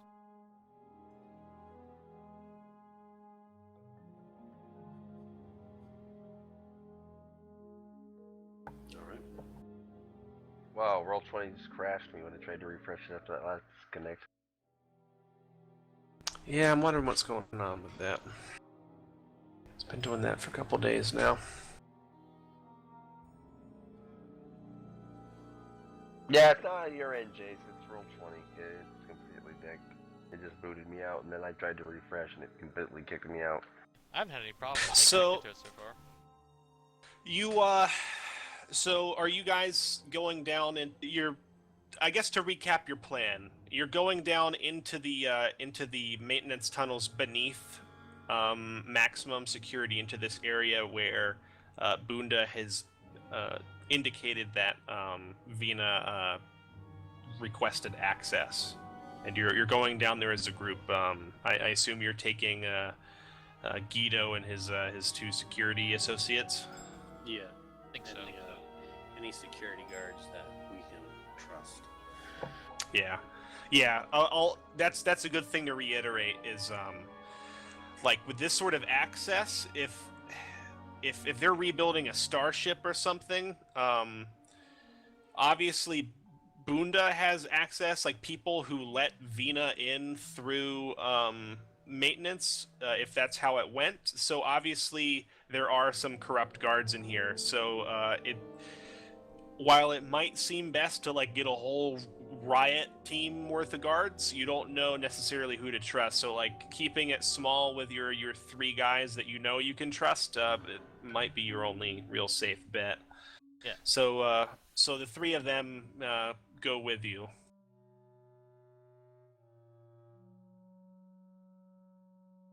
Were they able to provide me with any gas grenades or anything? Just kinda curious. Yeah. They can give you a couple. I think Sounds maybe 3.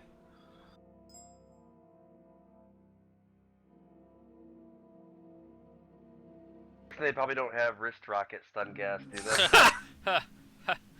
I don't think so. Oh, I guessing they don't.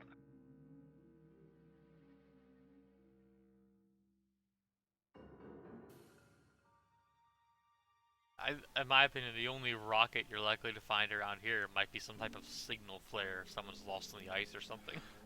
So, I'm gonna get us ready to move into the next segment. This is something I've been preparing for a little while. We can take a like a 3 to 5 minute break if people want to. It'll give me a little bit of time to make sure things are set. This is going to be a pretty big switch up, and it'll give everybody else some time.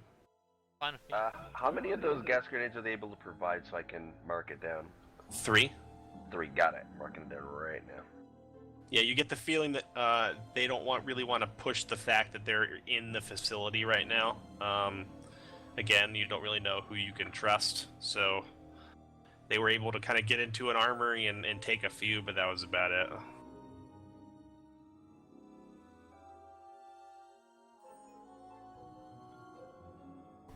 Yep, I'll be back. A couple minutes then. All right. I love the fact weight calculation is now in the actual sheet. That's a Is it? help. Yeah, I haven't looked at it yet. That's what Jace was talking about, the corrected inventory. I looked at it, and it's got, you can actually mark down the cost of items, and you can also mark down the weights, and it tallies them up for you. Nice. The inventory system was definitely one of the big problems with the sheets. Right, I will be back in a minute. Cool.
Yeah, I really love that equipment index PDF you found, Bunko. It's a huge, huge help.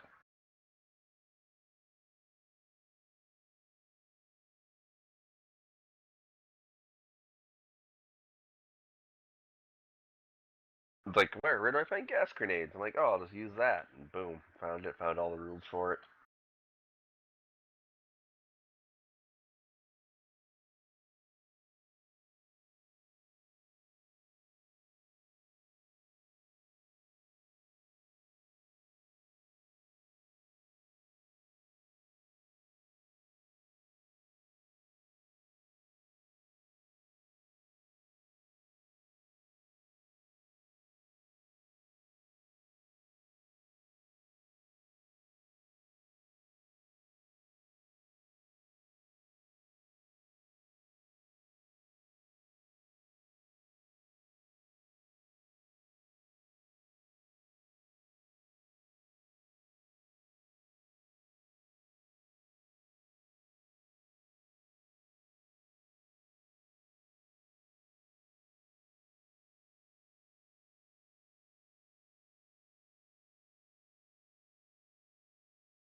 I am back.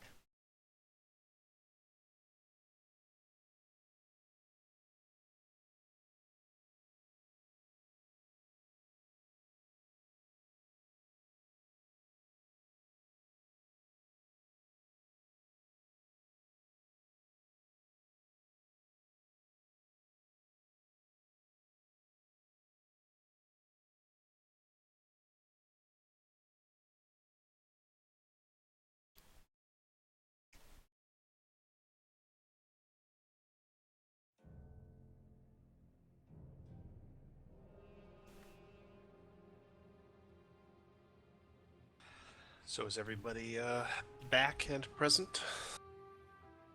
I am here. I haven't heard from Yes. anyone else yet. Oh, Jace is here. I'm here as well. Bunko? Yep. All right.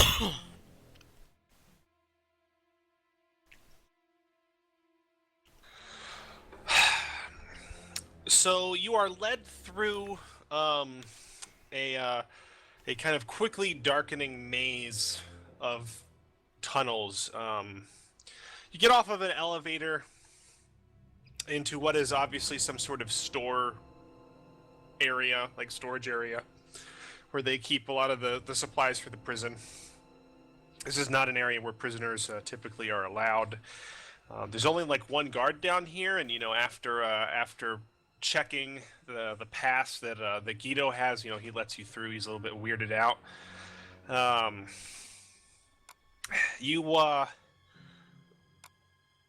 You're led through here and past some obvious utility areas. There's a thermal heating section. There's some secondary generators.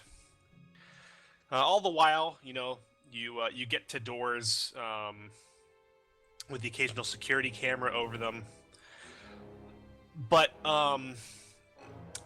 you're led deeper into the facility and actually down a couple levels. And every time you go down a level, the less polished the metal of the flooring and the grating is, the dimmer the lights, and the less it looks like anybody's been here. Until finally you get to 4 levels below the prison. And you reach a door. It's kind of... it is a very thick, metal, heavily reinforced door. You've passed like a couple steam pipes to get here. And I think at this point, Roddick even has his suit external light on. It's not so dark that you have to have flashlights on, but it's almost to that point. And the security guys have their lights on as well. And I'm gonna pull out my glow rod, I guess, and have that on. Guido's been leading you the way, navigating via a map on his data pad the whole while. Occasionally, you'll see him look down, and he looks up and he looks down at his thing again. He looks up and he says, "C3 1B." And yeah, sure enough, there's a lettering over the door. He says, "Yeah, this should be it. Past this door, it looks like everything beyond it, not part of the prison, actually should be sealed." Like, he says that, and you look, and you can see that there is an integrated seal on the door, but it is not actually sealed.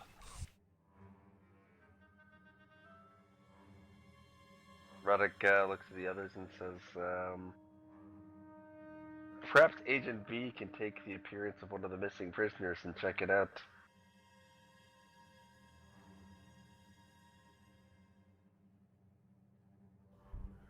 Alright. Just throwing it out there. I'm not sure if it's within your capability, and I'm going to kind of give B that look inside my armor. We didn't have any audio files of the people talking, did we? Of who specifically? Any of them. You didn't make any searches for them, no.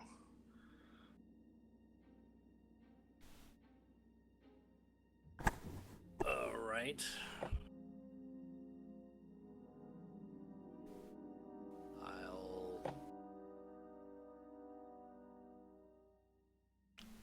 Where is the list?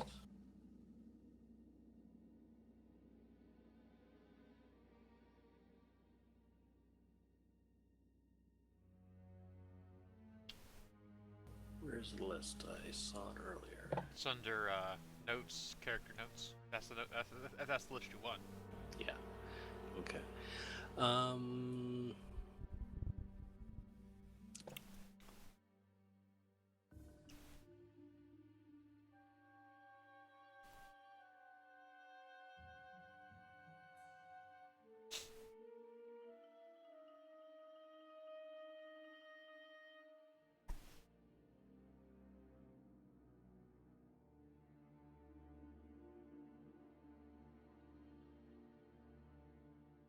just trying to find somebody. Let's do Paluktu, Ewok.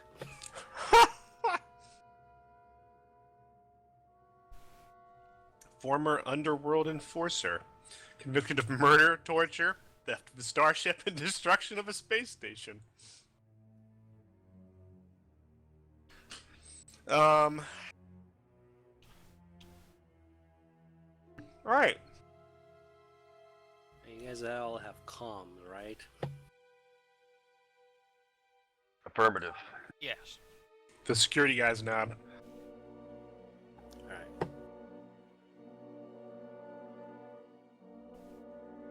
Alright, I change into an Ewok, matching the pic in the picture. Oh, wow. So many Ewoks in this goddamn campaign.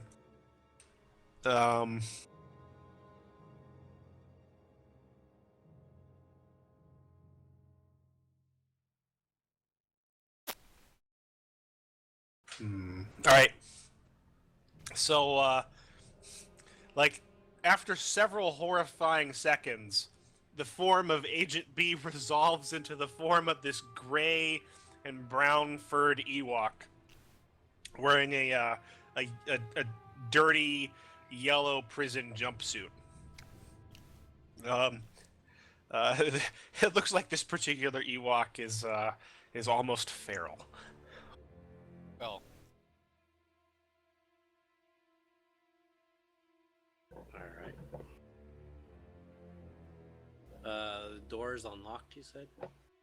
It's yeah, like there's a locking mechanism, like with a dedicated seal that has been placed over it, and yeah, it looks like it's not actually sealed at this point. Alright. Can I check to see if there's any kind of booby traps or alert mechanisms or something attached to it? Is that perception or mechanics? It's a good question. I'm looking that up right now.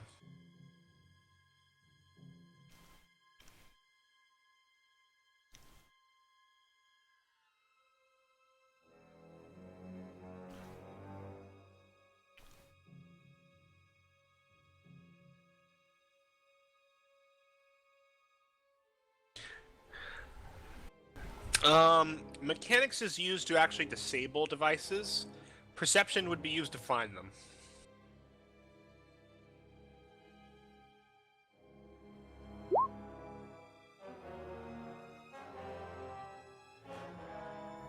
I will keep it.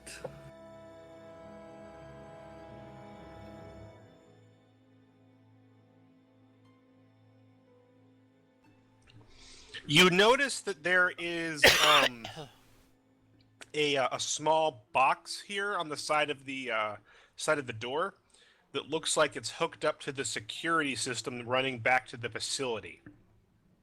You'd wager that if this door were to open, a signal would be transmitted back to the facility registering that the door is in fact open, but you can see upon further inspection that the cables connecting this box to the door have been severed. Okay. Alright. Looks like this is the door. So I open it.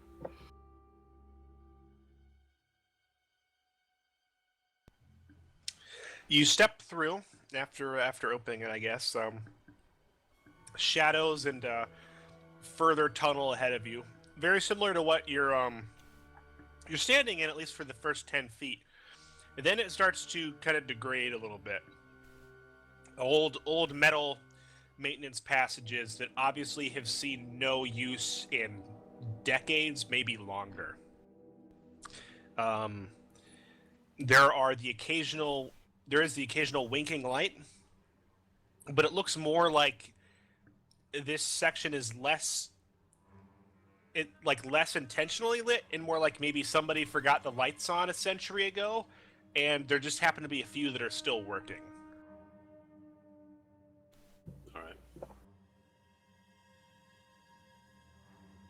All right, I'm going to proceed down the hallway. Everybody else is waiting outside the door, right? Talking over comms. That's correct. At least that's what I'm doing. If we want to scout ahead, we can. Imagine we would follow at a certain distance. Yep. All right. So I'm gonna proceed. You want me to just do a general perception check as I'm slowly making my way, or?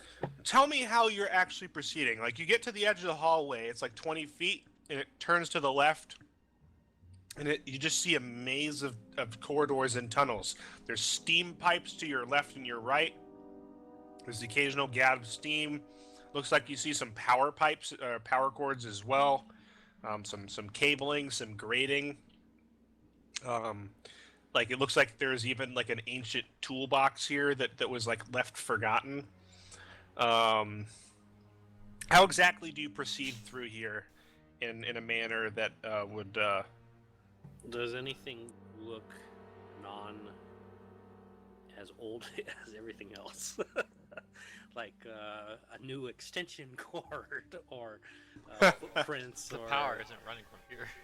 I mean, just something that looks like it was disturbed versus. Yeah, so you're looking for things that have been interacted with recently. Yep. All right. Give me a perception check based off of that, then.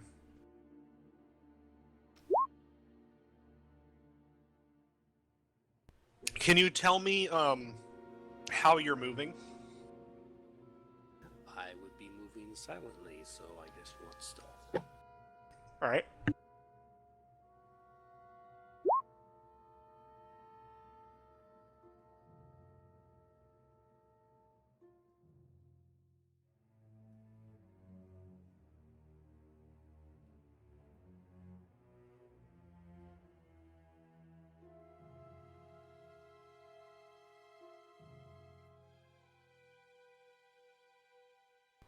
So, you're making your way down the corridor, and, yeah, like, I think you flip open this toolbox, just a hair to peek in, looking for a thermal detonator or something. You just find some old-ass tools, probably older than your parents. You look towards some grating. It looks like somebody was in the process of replacing it, but there's so much dust on it. Again, it looks like it might have been even before the Republic fell. Yeah, you continue on, silently Ewoking your way down the corridor, occasionally glancing here and there. How far do you get before you comms back to your people to tell them to start following you down the hallway? I'm gonna calm how long are the average hallway here before there's some kind of intersection? Well, this one's maybe 30 feet, and the next one's maybe a long one that's 60 feet, but then there's two that branch off, going to the left and the right, and then it keeps going straight ahead. You recall him saying something about there being miles of tunnels down here. Okay. The longest corridor is probably about maybe 60 feet-ish. Okay. So I'll radio every time that I'm making some kind of quarter change, so they Okay. know where I'm going. Out of curiosity, Star, search your feelings says it determines whether a given action will have favorable or unfavorable results. Is that in regards to my health or in regards to like what I'm trying to get done? It is in regards to what you consider like your objective, I guess. You could be going into a situation knowing that you're going to get hurt, and in that situation, getting hurt would not be an unfavorable result because you knew it was going to happen. So it's generally in regards to like what you believe and what you intend for the situation.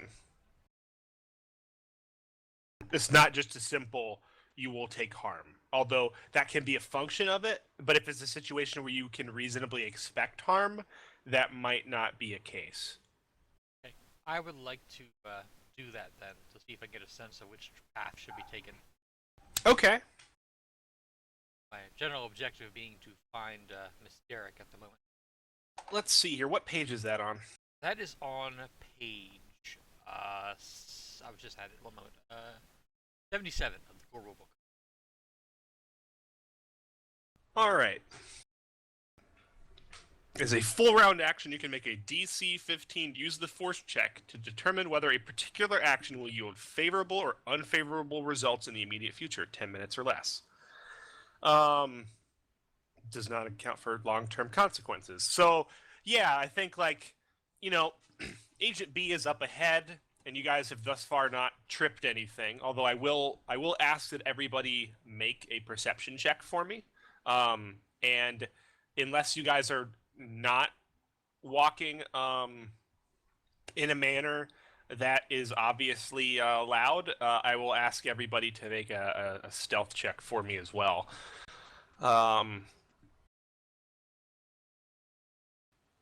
Yeah, Right give me a use the force check for your search your feelings. Okay. I'll use search the feelings first and perception second because it's gonna be a team roll. Okay.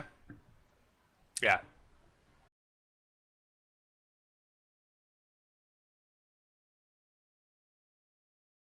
And then you wanted stealth as well. My stealth is not that great. It looks like they're having Yay, problems. a 6. I'll have to trip over something. They'll show up Sure, eventually. did I, I'm not seeing anybody. They'll show up eventually. There they all go. So, a 10 and 11 on perception from Marlowe and an 18 for stealth. An 8 for Roddick's stealth. I don't see a Oh, yeah, 25 for Roddick perception. Pretty nice. Bunko, was that 24 in your 15, your second set there? Yeah, the Okay. 24 was the looking down the hallway, and the 15 was the sneaking down the hallway. Actually, Got it. was 20 with the Ewok. Okay. And Rayla's first one was your search your feelings, and then the second was your use the force, and the third was your stealth. So behind you, I think Agent B, you hear something clatter, and I think you cringe, and you just know that somebody tripped over that tool bench or that toolbox that was left. And I think Rayla, there's a moment where you're like, Exactly. and you're just looking back and forth, and everybody's stopped and looking back at you, and you're just like, sorry, and you keep walking. I'm gonna pause and then make a listen check. Okay. Give me another perception. Oops. Ooh. All right. You don't hear any immediate aftermath to that. So Rayla, you're Bunko is scouting ahead of one of these tunnels, and you guys are trying to figure out where you want to go. You have a general sense of what direction the power drain is coming from, but you're not exactly sure what pathway is going to lead you down there. It's obvious that one of these pathways has a ramp downwards, and I think that's the one that Bunko is scouting. But you decide to kind of check all three of these paths.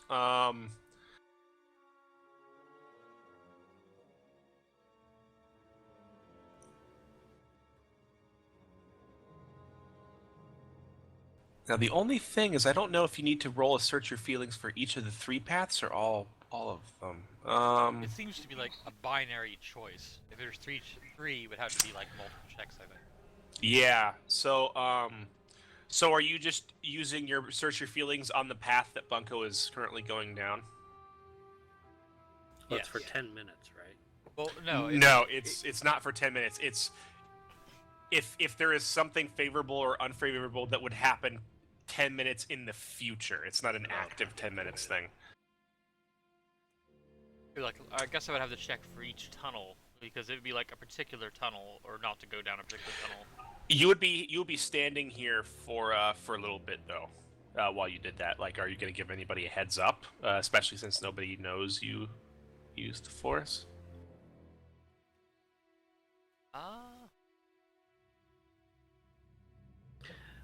I want to be about 10 minutes in front of you guys.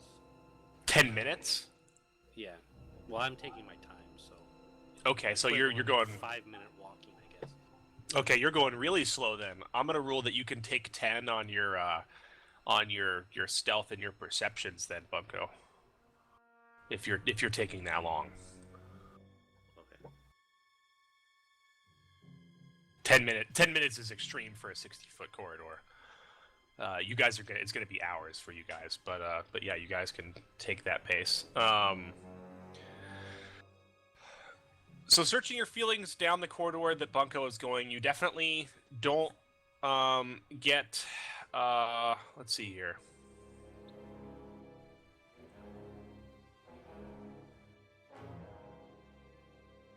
This is.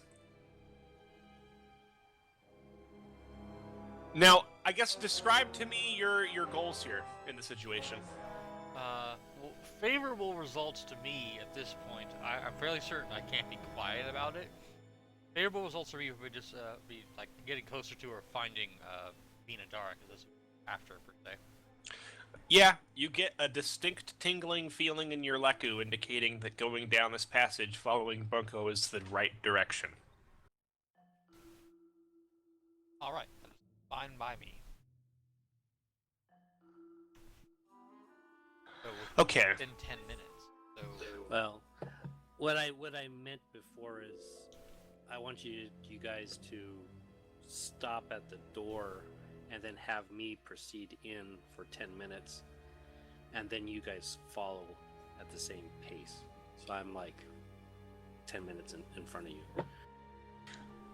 So it's no longer a simple one corridor, you're like many corridors ahead?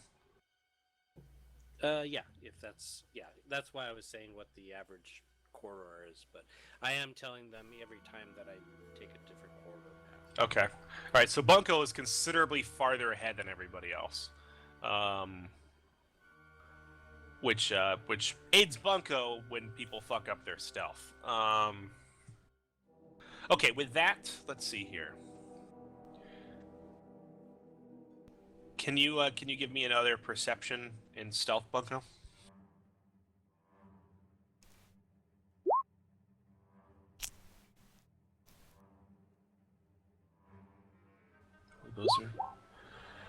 Those are good. Bunko, you're walking, and you're just about to cross a piece of floor grating when you notice a red blink, and you step back. There seems to have been like a slight reddish blinking light in the shadows in the floor grating beneath you that you just barely caught. All right. I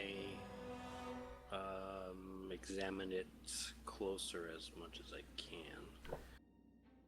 So you get closer to the grating and just try to peer in. Yeah. Okay.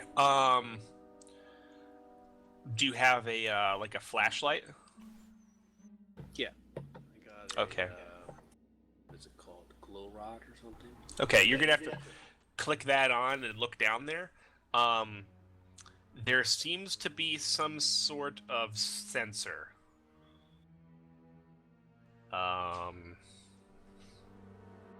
Yeah, there seems to be some sort of sensor hooked up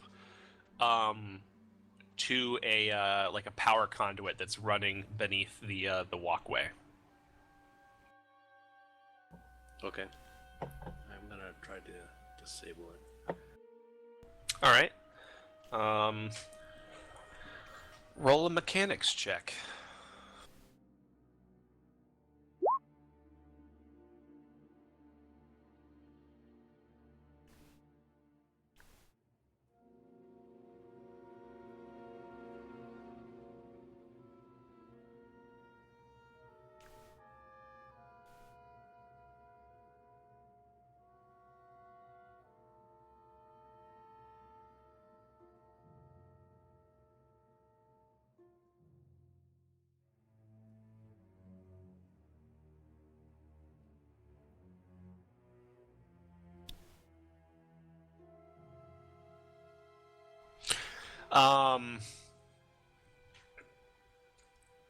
Okay, so you open the grate and you pull like do you have tools on you of some sort? Like a Yeah. I got a couple sets. I have a security kit and I also got a toolkit. Okay, so you pull like a little multi-tool from your security kit, and you look and you see that there's like a little sensor box here that has been attached, and it looks like it's been wired to the power coupling. Like somebody literally just took advantage of the fact that there was a power conduit running through here and decided to power this device directly from the conduit. And you're leaning down into the grating, and your little Ewok tongue is kind of sticking out of your mouth as you're trying to work the tool to decouple the power, and you're just about to do that when you slip slightly into the grating and you lose your balance, and you're not really used to doing this sort of dexterous work in the tubby form of the Ewok. And there's a moment where your tool slips and you partially jam the power conduit sideways, and the red little light just I guess flickers a little bit, and you hold your breath, not knowing exactly what this thing does. Nothing happens. It's still active by the way that it looks like it still has that red light on it. You failed your attempt to disable it, but you did not fail so badly that it did something. All right.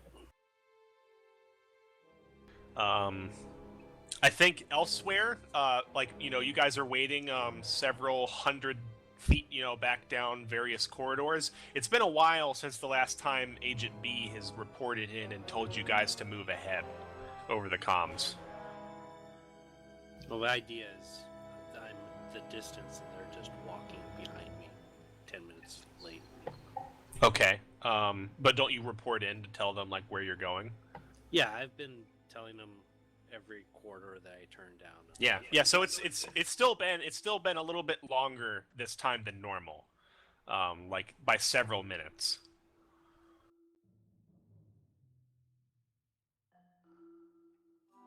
Roddick, Rayla, Marlo, does anybody react? I would probably combi. It's like, B, is everything all right? I was coughing.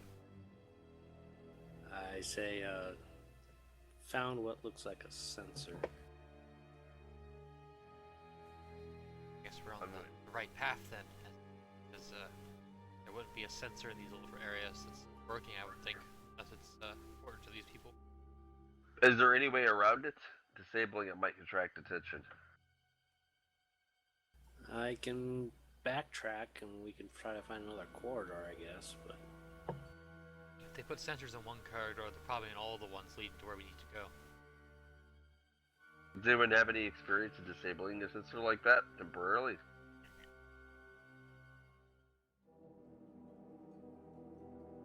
I can try again.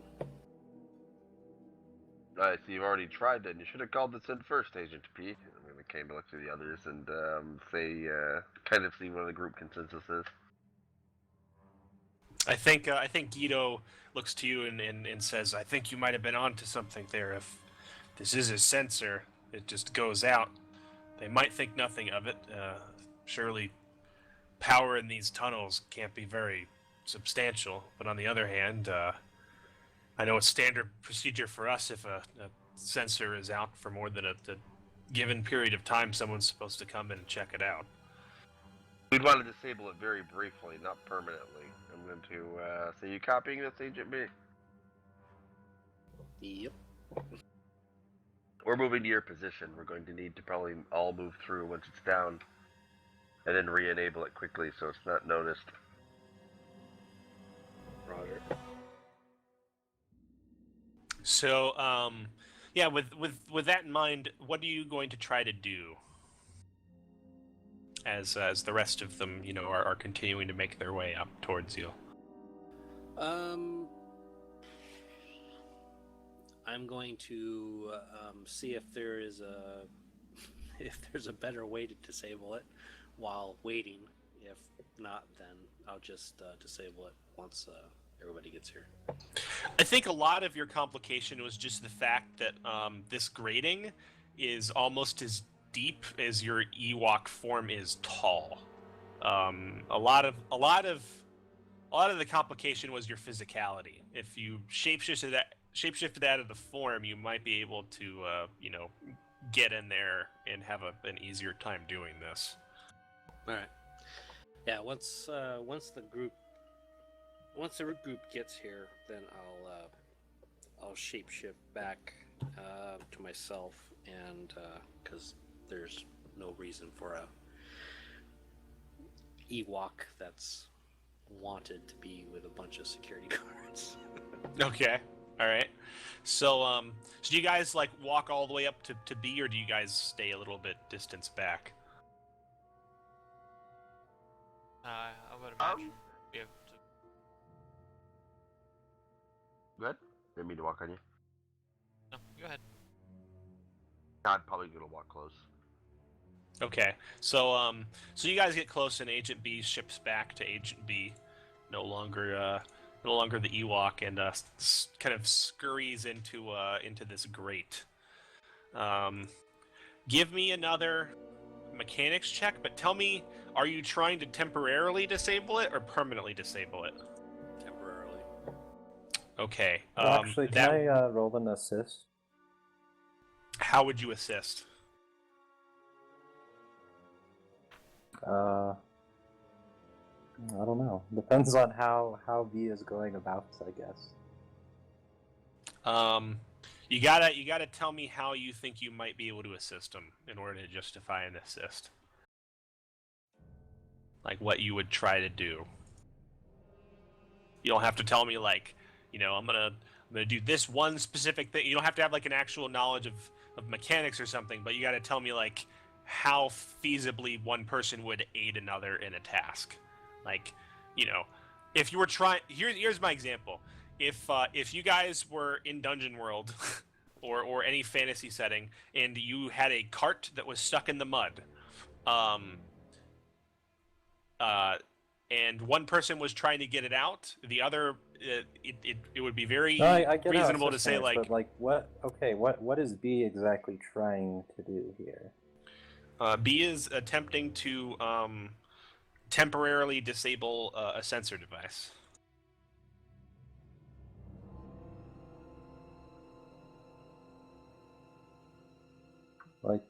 How big is this thing? How many control panels are there? So you're getting like right up there to watch this process as it's going on. I'll let him look at it if he wants to look at it. Never mind. I'll just stay back with Roddick, I guess. Well, I mean, if you want to assist, that's fine. But yeah, it's like a small box. It looks like it's maybe 6 inches by 6 inches. It's like this little black box with like a red light on one side, and there seems to be a like black kind of reflective glass dome on one side pointed upwards. And on the other side, where it's attached to the power core or the power junction that's passing beneath the walkway, it looks like it's got some wires that are connecting it to it. And there seems to be a small antenna. Okay, I would like to. If I have to look at it and see this, I would like to roll knowledge technology to inform Bunko about the functionality of this sensor and how one could go about doing it better. Okay. Yep, there you go. That's a pretty good way of potentially assisting here. Give me your knowledge technology roll.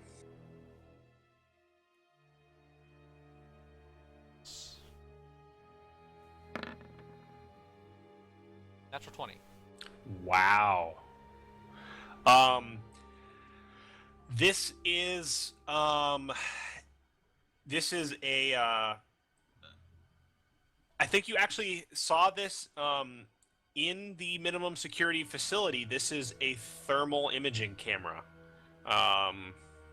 It looks like it's hooked up on a wireless interface, and they used it in the minimum security wings to keep an eye on the large open outdoors areas where heat differentials could be of use in spotting prisoners. But you imagine down here it would be just as useful in terms of a binary sense if you were just trying to determine if somebody was passing through a corridor, if it was triggered off of the heat signature or not. I inform Bunko that it's a type of thermal camera that appears to be hooked up wirelessly.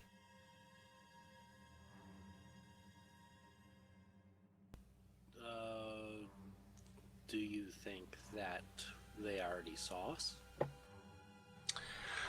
With a 20, you think that it is certainly possible. You'd have to, I guess, it depends on what angle they have the lens set to. You can't see it because it's in that protective little dome. You do know that these things can be set to wide angle because they're useful for outdoor settings, but you don't know why someone would do that in an interior setting where you were just trying to see if somebody was passing through a catwalk overhead. You just know it's entirely possible that you have already tripped the sensors. But it is also entirely possible that that maybe since nobody actually crossed over it, it hasn't been tripped. I inform her of such that it is quite possible, though for this application, they may not have set it up that way. All right. Depends how precise they wanted their warning to be.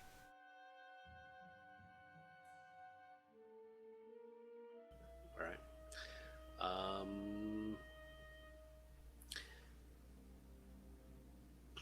Okay, so I can try it again if you guys want.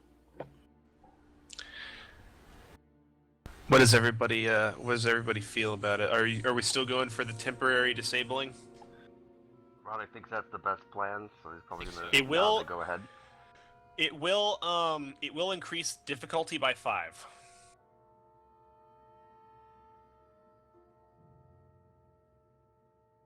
I am not the best mechanic here. I'm only slightly better. Oddly enough, our member who's not here is most well suited for this task. Yep. I'm going to lock and load my shotgun and say, well, if it fails, it'll come to us.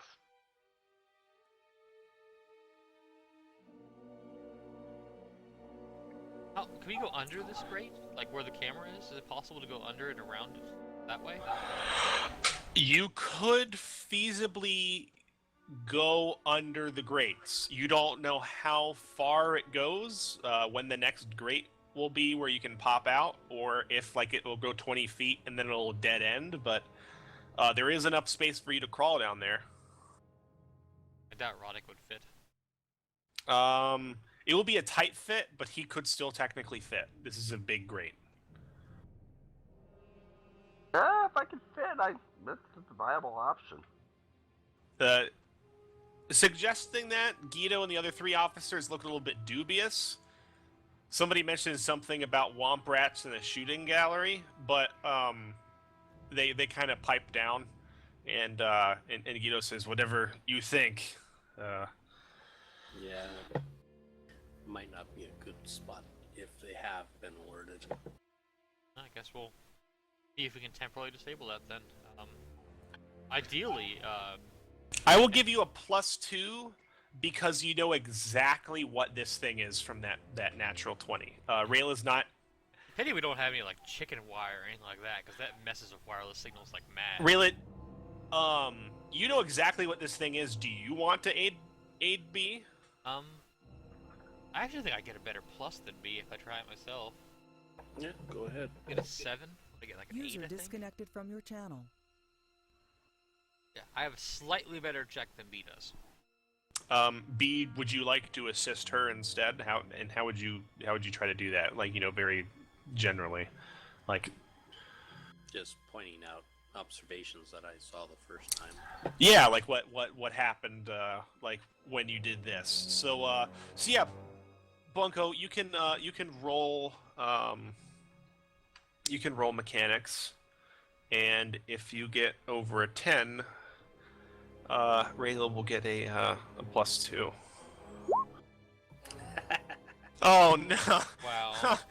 Well, yeah, it was all that. Roll the new check, right? It was that Ewok perception. Things look different now that you're a human. Rayla, you still get I'm still gonna give you an inherent +2 for rolling a natural 20 on knowing what that is. Very well. DC for this is gonna be 25. Yeah, that's what I thought. I gotta roll 15 plus. Here we go.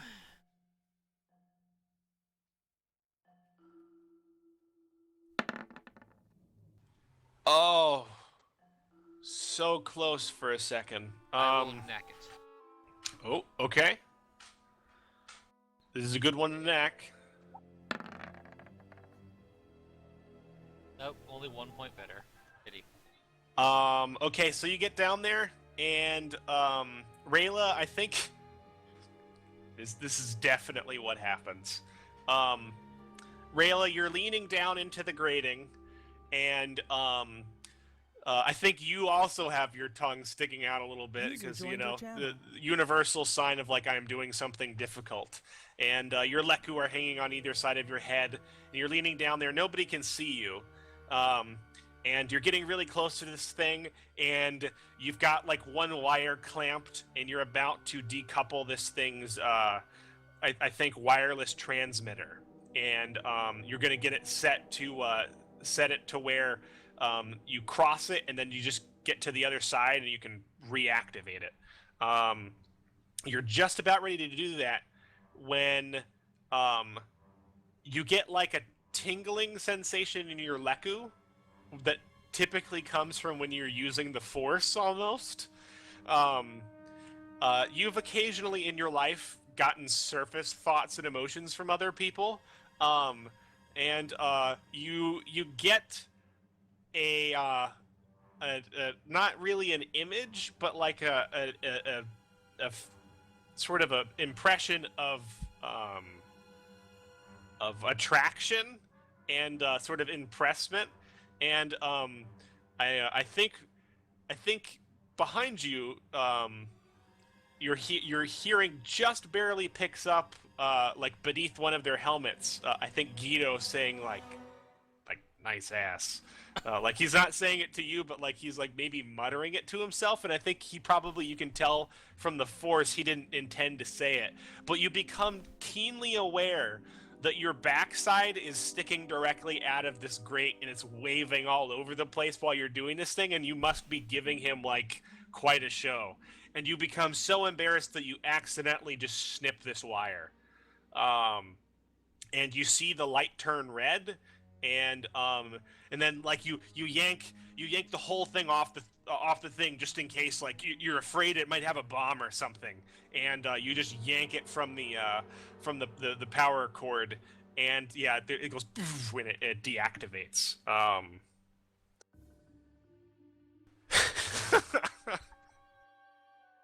And Rayla climbs up out of the grating, holding this thing that's like obviously broken. Well, that's how you can disable it. Well, I guess we best get moving then, yes? Yep.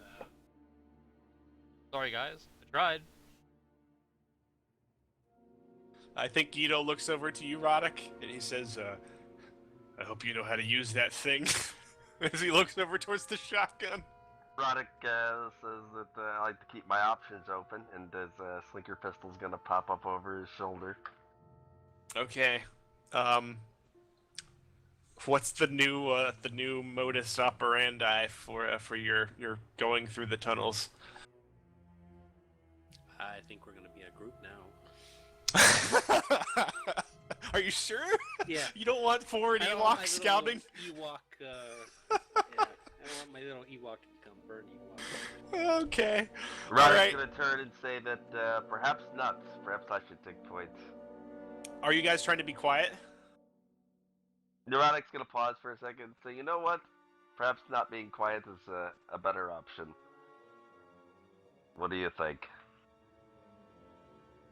I personally, out of character, I think there's benefit in stealth. I also think we're rubbish at it, so either way, it's not going to be stealthy, I don't think. Neurotic's gonna look around and say, let's find ourselves a good defensive position then. Everybody take some cover.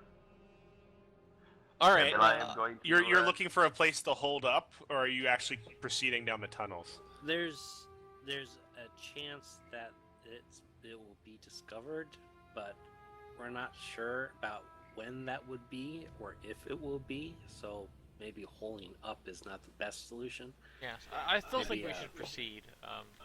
Cautious procedure. Yeah, cautious, non-stealthy procedure is probably the way to go, because stealth will take forever to get there. Okay. Everybody gonna roll take out a, perception checks. Take out one of the gas grenades in his right hand, so it's ready for it.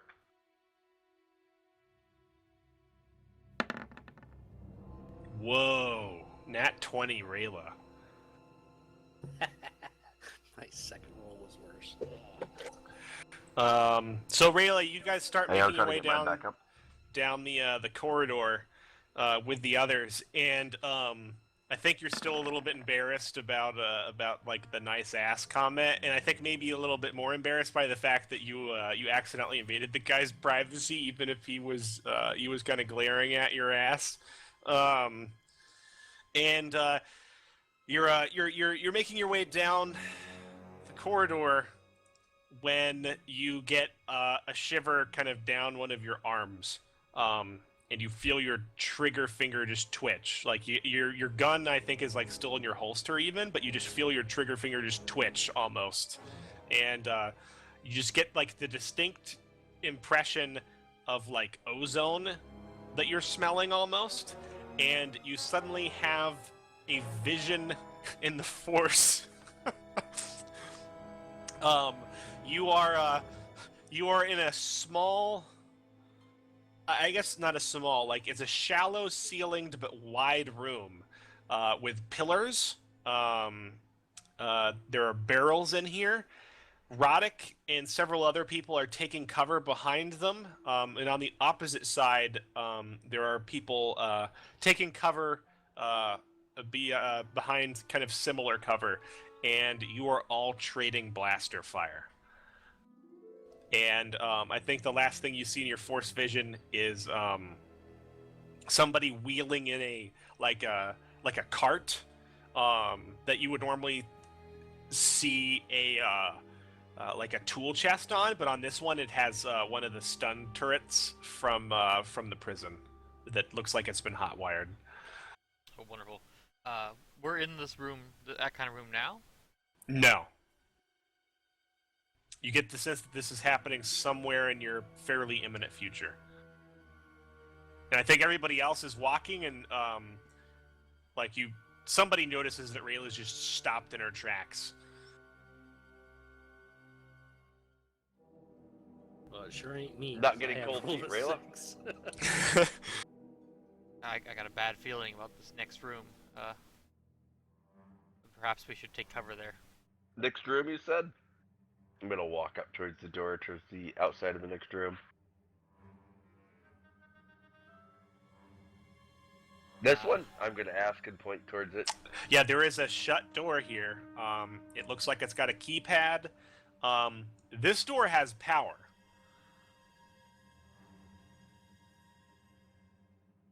Round us a little I bit. can't be sure, but it seemed bad.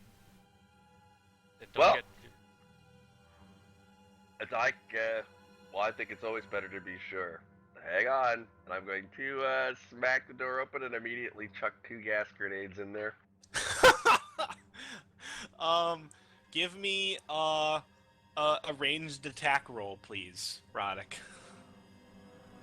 I will, and I don't know if the my ability, the artillery shot, matters for this or not, for extra spread, but I'm going to roll it right now. I think this is an artillery kind of weapon. Okay, I'm trying to figure out where I would throw. What do I roll to throw a grenade again? Is this my unarmed attack, or what do I? Don't you have a grenade attack set already? Amazingly. You had like oh, 3 yeah, or 4 of them. I found one for smoke grenade. This should. I'm really surprised Roddick doesn't have a grenade launcher at this point. He'll get one. Like, probably attached to his belt or something that he hip thrusts with. Got my wrist rocket. Looks like I rolled a 14.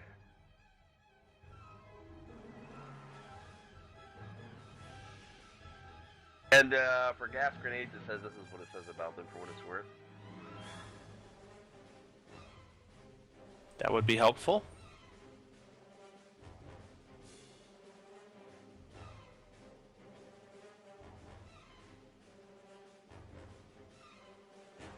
Notably, I'm gonna follow these right after they pop and they start gassing out. I'm gonna go straight into the room and my seals up. 14. You were throwing 2 in there? Yeah, I was gonna throw 2. Give me a second one. Sounds good. I'm gonna have you be able to just chuck both of these since yeah, they were not expecting this. Uh-oh. Oh, was it very good? At least it wasn't a 1. It's very close to a 1. So you chuck the 2 grenades in there. One of them detonates only, I think you're throwing both of them in one hand, and one of them only goes like 8 or 9, I think like 8 feet into the room, and then it pops. The other one goes much farther. Fortitude defense. Yeah, that one bursts. Before they burst in the room, you see a series of barrels lined up in this shallow ceilinged room. Marlowe, you recognize these barrels as definitely something familiar. You see a symbol for volatile chemicals. Although you also see like the symbol right next to it for like rendered inert,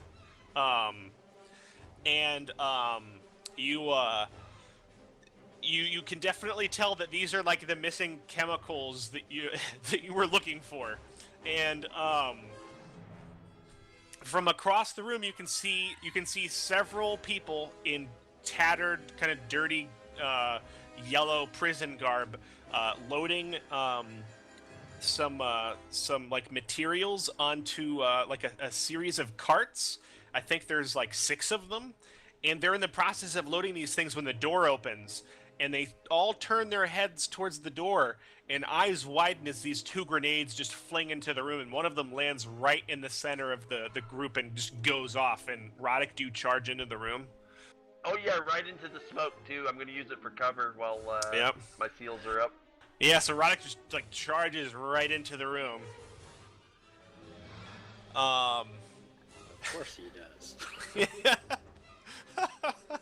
Oh, I think Bunko, you is have there a a side first-hand question? experience Sorry, with but, this. The uniform that I got from the Sector HQ, that doesn't have anything special about it, does it? No, I don't think so. No. Let me look. It might. I don't think you wanted light armor, so I don't think so. If you wanted to wear light armor, it could be light armor, but it's not. Okay. Um, I asked 'cause my flight suit, which doesn't have light armor, is +1 fort defense. You can count it as that for now. It definitely doesn't give you a detriment over wearing your flight suit, but it's not actual light armor. Okay. I was asking because I can't imagine that I would have worn my flight suit down. We wouldn't have been anyways because we're being prisoners. But I wouldn't Yeah. think I just brought my flight suit down to the planet where I wouldn't expect. We'll anything stat by that. anyway. We'll stat that soon. Okay. So Roddick, you rush into the room and you just see these prisoners like coughing and gasping. What does everybody else do? Was this a gas grenade or a smoke grenade? Gas. I just rolled smoke. Okay. I don't have gas set up in my attack. Sorry about that. How how close? long? Yeah, go ahead. How long does the gas last? Until the end of the attacker's next round, so full 6 seconds.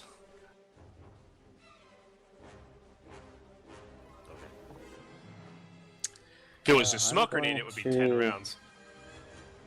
I'm gonna pull out my grenade launcher and then like Make it look go. over to Roddick and say, "Permission to fire, sir." As he runs past you. I think you're going to probably hear gunshots as your response pretty shortly. So you were a little bit muffled there, Marlo. Can you describe what you were doing again? I heard grenade launcher and Roddick. Yes. For fire. I pull out my grenade launcher and then I yell at Roddick and I say, "Permission to fire, sir." Okay, and like you hear shotgun blasts open up. That probably, yeah, you can probably go ahead and fire if you wish. At what point are we supposed to roll initiative? We're not rolling initiative just yet because Okay. they're pretty fucked up from the smoke or the gas grenade right now, and this is still I'm giving you guys a surprise round. Do I see anybody from the doorway? I don't want to go into the gas area. Gas doesn't mention. Oh, all targets have concealment. You can see vague shapes. One of them might be Roddick. Okay. I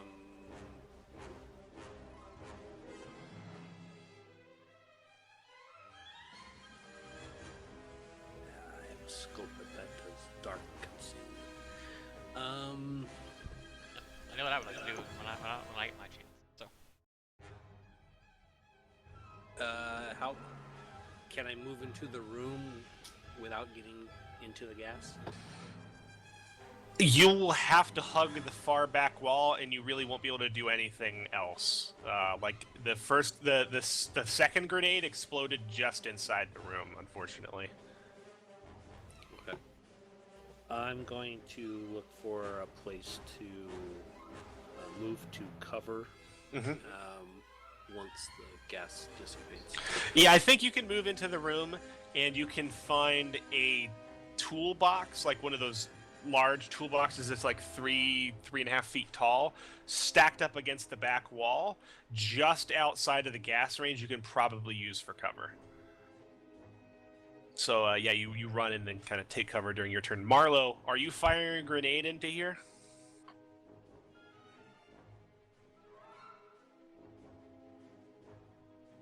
Marlo?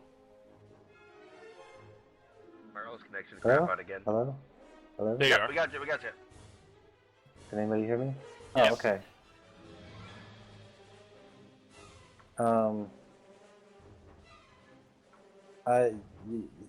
Star was like breaking up really bad, but I think I heard my name in there. You asked if you're going to fire a grenade. Oh, can I have artillery shot, so can I I want to shoot in there to affect as many, get as many of them in the blast radius as possible, basically, without hitting any friendlies. Not quite sure where Erotic is right now. Let me look up artillery shot. It might make it possible. I'm wondering how concealment is going to work with a ballistic kind of grenade launcher shot.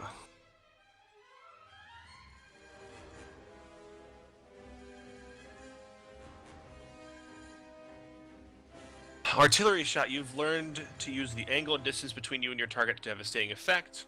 When you make an attack with a burst or splash weapon against a target at greater than point-blank range, you can affect 2 additional squares adjacent to your normal to the normal burst or splash area. So it just increases the radius here.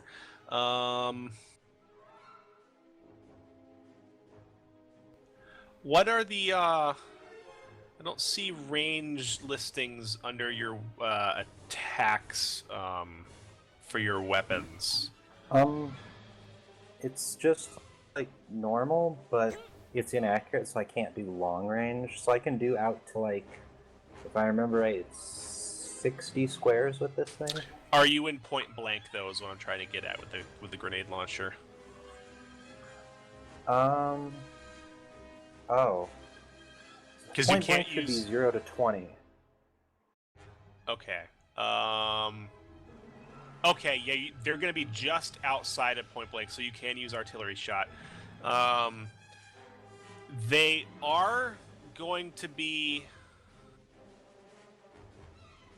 Now this is interesting. Let me look up because I never actually looked up grenade launcher.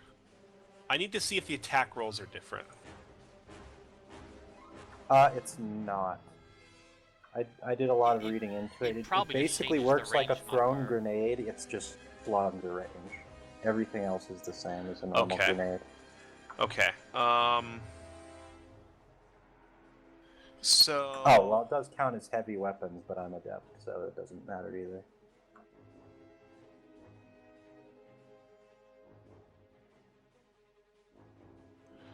All right, so yeah, you can see shapes moving around back there, and you can see the shape of what you think is probably Roddick. You can probably hit the bad guys, and probably not hit Roddick. All the probablys are in here just because with the gas in there, you can't see perfectly. You're going to be getting a negative due to concealment. I think that's a total of -5, is it not? Concealment. Let me look.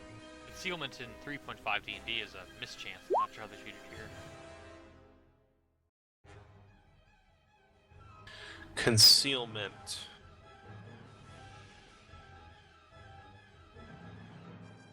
If you attack a target with concealment, -2 penalty to your attack. All right, so yeah, you can make this. You can make this shot. You're just going to be taking a -2 to your attack roll. That said, it's not very hard to at least partially damage these guys with a grenade launcher. And the other thing is they're already down on their condition track, right? -2. Is that -2 to all rolls? But that's also -2 to their defenses too. So yeah, they're definitely vulnerable. So do you want to just fire off a grenade into here? Yep. All right, make your grenade launcher roll. And you have a -2 modifier.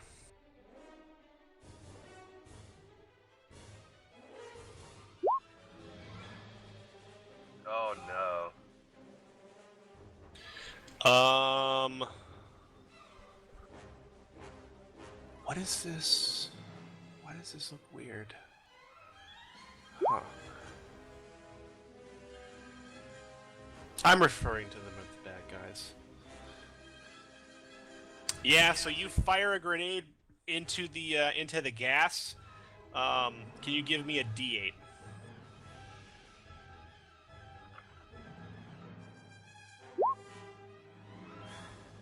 Alright, that's either really good or really bad. Oh, yeah. So, that flies right over Roddick's head. It actually smacks him in the back of the helmet, loses most of its velocity. Roddick, something smacks into the back of your helmet. You hear a whomp, whomp, whomp, whomp, whomp, and you see this grenade spinning in the air over your head, and you have just enough time to duck down beneath cover as this grenade like spins through the air and then detonates in the air. It doesn't hit you, but oh my god, if the roll had been a little worse, and by worse I mean he rolled a 2 instead of a 1, it would have been really bad. Oh my god. Rayla, this is your chance to act before we roll initiative. What do you do? Okay, I use a move action to draw my blaster pistol, my blue bolt blaster pistol. I use a swift action to sense surroundings with the force to ignore cover and concealment. Nice. My note, it says, for the purposes of perception checks to spot or observe targets. I assume that applies? Yeah, give me a perception check. Which also is... Oh, hold on. Okay, so there's no check to actually... Okay, so I have to make 2. I have to make a check to actually use sense surroundings at DC 15, and then I use it again for the perception check. Yeah.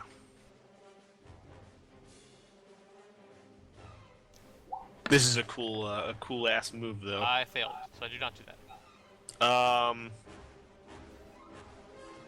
So But you take. Do you take your shot? I guess you just don't know. It's not that you don't know. It's you can't sense anything. I can't ignore the concealment. Yeah. Do you do anything, or do you wait for the smoke to clear? I still For the take my gas. shot. Okay.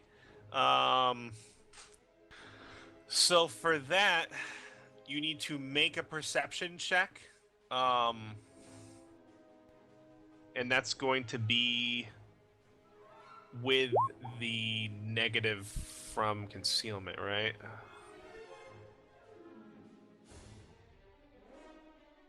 The only thing is, Let's see here. I don't know if it's actually allowed to do that, because I think normally making a perception check is a standard action. Okay, all right. Just roll an attack, and you're going to be at why would it be just a -2? I guess yeah, it's just at a -2. Alrighty, my total plus is only a +4 to begin with, so... Hopefully you polished that that butt plate, Roddick. Oh boy. Why is it rolling so many dice? Oh, it rolled all the... Oh, never mind, it rolled all the dice at once, I thought it was weird. Yeah. 14. That's a hit. My blaster was on stun, by the way. It always starts on stun unless I say otherwise. A blue bolt flies through the air, and Roddick, you see this thing streak through the gas, and you see one of the silhouettes just go down. Stun damage. Does that do reduced damage? It does half damage. Half listed. Damage is compared against their damage threshold. If it goes over their threshold, they go down 2 levels, I think. Otherwise, it just does half damage. No, I think it's 1 level, I'm pretty sure. They go down 1 level on the stun setting, I think. I'll have to look. No. I know it does half damage, actual If damage. if it's regular damage, it goes down 1 if you beat the threshold. If it's stun, it goes down 2. Okay. But it's half damage. Yeah, so if 18 beats their damage threshold, they go down 2 levels on the stun, and they take half that listed number in actual damage. And if that knocks them out, then they're still stunned.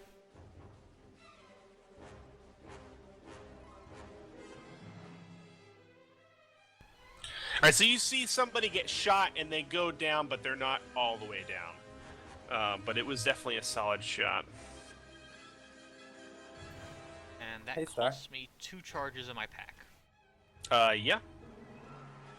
Did anybody get damaged with my grenade? No, it exploded in a corner, fortunately. Okay. It was really close, though. Roddick had a lot of the paint stripped off of his armor. Now is the time for everybody to roll initiative. Initiative. This one should be- Wow, Rolling my initiative. I have another nat 20.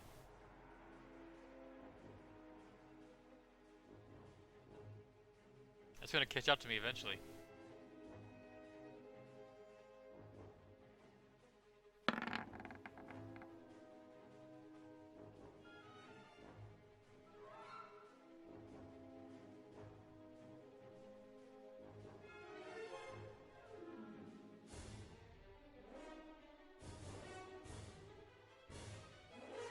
Oh, we all have over 20 for initiative. It's amazing.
Everybody there? Yeah. Yeah, it takes a long time to do initiative. You're not used to Wow. a typical Everybody's typical above session. 20. It's amazing. Um, No Can problem. can I get Roddick and Marlowe to roll again? Absolutely.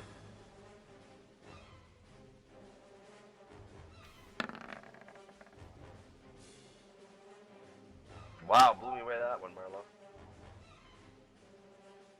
Okay.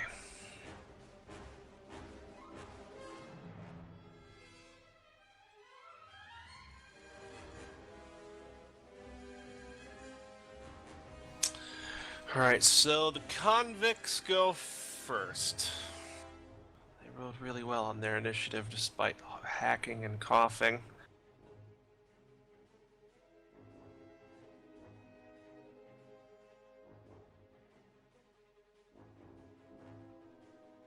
Yeah, Sport Hunter is very nice.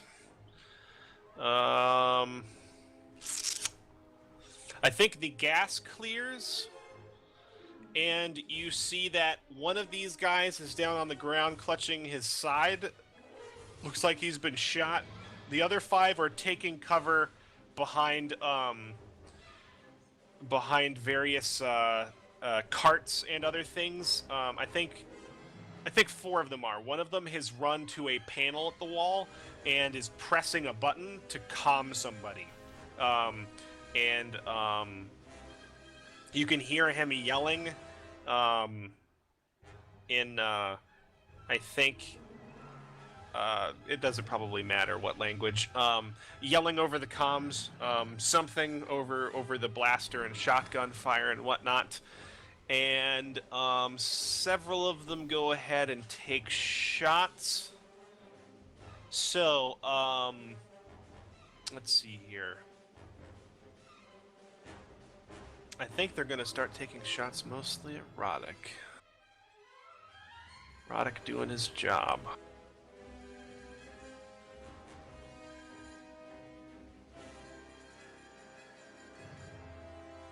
Yeah, pretty much. 10, 10, 7. Base attack.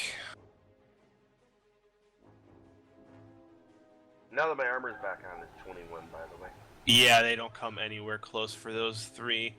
So three of the guys have guns that they've pulled from like the walls, and that they were like leaning up against the walls, and one of them was in the cart, and they just take shots. I think one of them hits you square in the face, Roddick, and it just like dissipates against your helmet.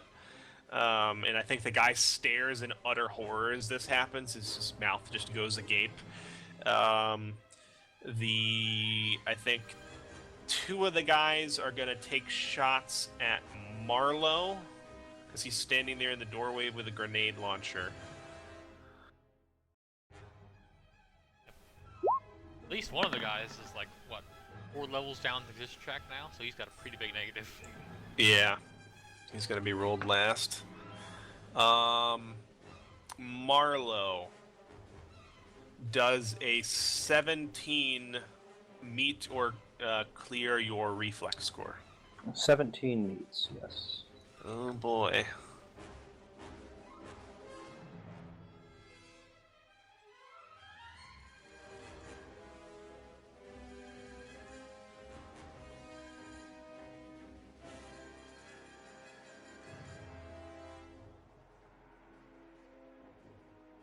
What range is this again? You said it was. Oh, we're way point blank now. You guys are all in a room, and you're like, this is like shootout inside of a like a bar range.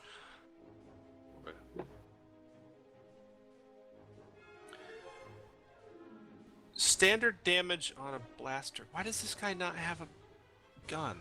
Jesus, I'm gonna have to look this up. Blaster rifle is 3d6, right? Sounds right. A rifle, I think. No, wait, maybe it's 3d8?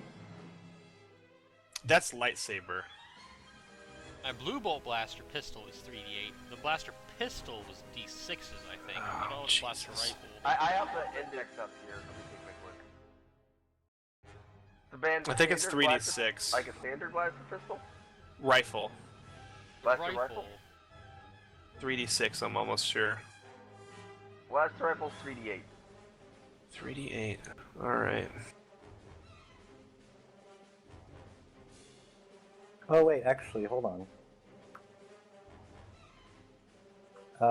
Once per encounter, I can force somebody to re-roll an attack roll and accept the worst result. So I'm gonna do that. Nice. Well, I'm gonna roll this second one, and it's gonna have damage included, and we'll see if this hits. Oh, you picked up, that sounds like Deep Space Gambit from Scout? Yep. That's a miss. That So that misses. blaster fires right between your legs, and like zips down the corridor that you guys came in through. And one of them fires at, I think Rayla, because you're the only other person who's like even vaguely close into the room, who's not behind cover. The 3 security guards have not yet entered the room.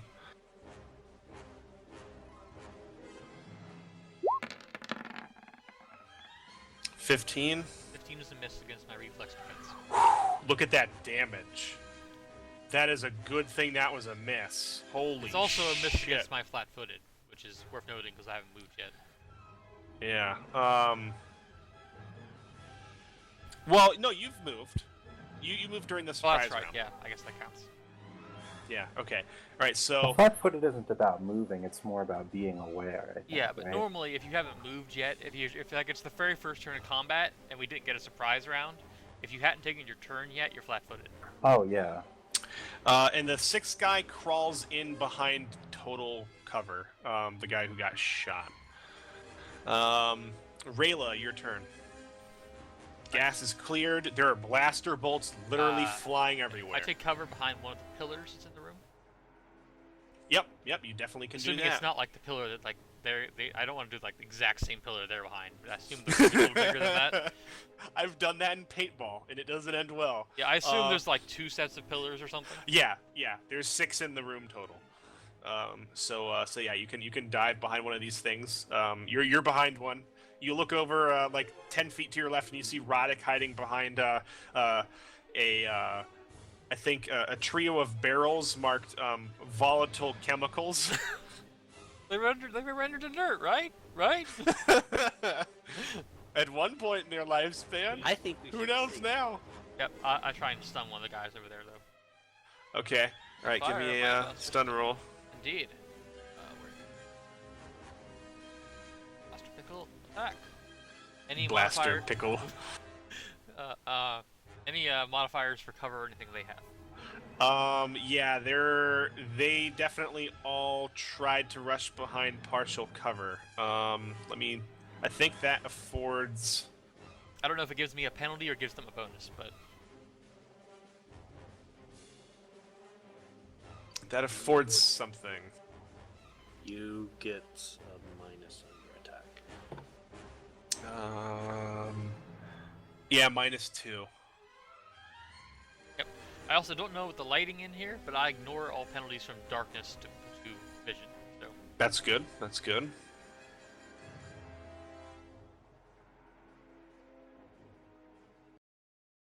did you say there's a penalty? Yeah, -2. -2. -2. You shall have. You can see them popping up to take shots, but they're still taking cover at the same time. I only got a 4. Pity. Was that 4 a 1? No, it's a 2. Okay, good. Always got to ask on those low rolls.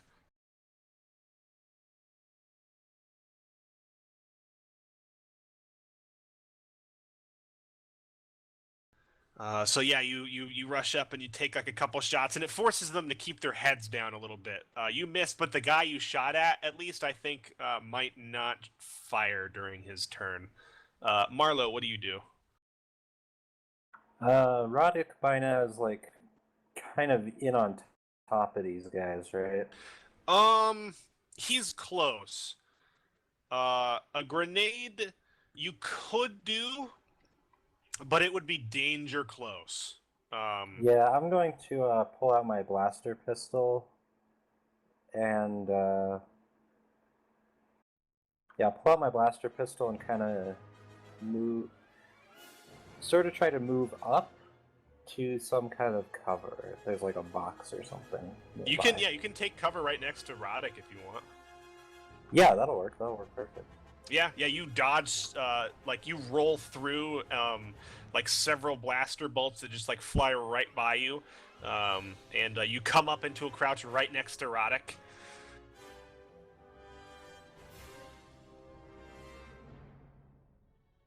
You see him readying his shotgun. Also, what is the normal?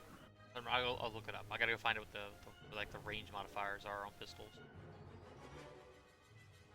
Do you do Actually, anything else, yeah. Marlo? Good, Marlon. I think that's pretty much all my actions that I can take. You can take a shot. Well, no, I don't have quick draw, so pulling out my. Oh blaster yeah, pistol you would be a didn't move. have it ready. Okay, yeah, that's fine. Yeah, so yeah, you get there. Roddick, your go. Marlo like slams up into one of the barrels next to you. You can't tell if he's grinning with excitement or if he's like terrified or whatever, but he's right next to you, and there's blast of fire everywhere. What do You you guys do? are mostly behind cover right now, right? Yeah, you see one guy who's been shot getting like pulling himself behind cover. He's not in cover yet. I think you see one guy who also for you who is obscured from Rayla's vision, is like yelling frantically onto like some sort of wall panel. I am going to dive towards their cover on my side of it, and I'm going to hurl a flash grenade over the cover from my bandolier as I Erotic take is the position. rolling grenades. Yeah, roll a ranged attack for your flashbang. I think as Bunko gets a Oh no! chill. It wasn't a 1, but that's bad with the grenade. So you Just because I don't want it to hit the team, I am going to use a force point. It should be noted that it's not a 1, so it's not like it's going to go backwards. On a 1, I might have that happen, but you're rolling forward. It just means that it's probably going to detonate, like, not anywhere near the area you want it to. Oh, that's fine. I will save the force point then and take the continue with the action otherwise. So many almost 1s. The other version of a 1 could have been you press the button on it and it just immediately detonates in your hand. So yeah, you press the button and you dive forward and you roll and you get shot 3 times in the chest, Roddick, and nothing penetrates your armor, but like it causes you to stumble during your roll and you drop the grenade and it rolls out of your hand and it rolls to like the side and it explodes very close by. You hear ringing in your ear. But yeah, it fortunately doesn't like kill you or stun you or anything like that. But it was very, very close. Agent B, I believe. Anybody that's not in cover? You can't see the guy on the ground from your distance, but you can see the guy who's yelling into the wall panel. Okay.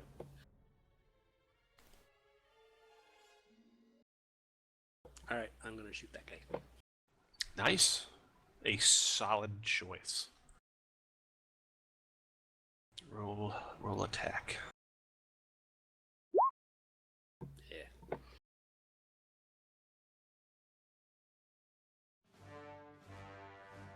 Yeah. So yeah, you fire a small burst of shots from your carbine off, and I think it like splatters the wall near him, and he looks back with eyes wide and he dives into cover.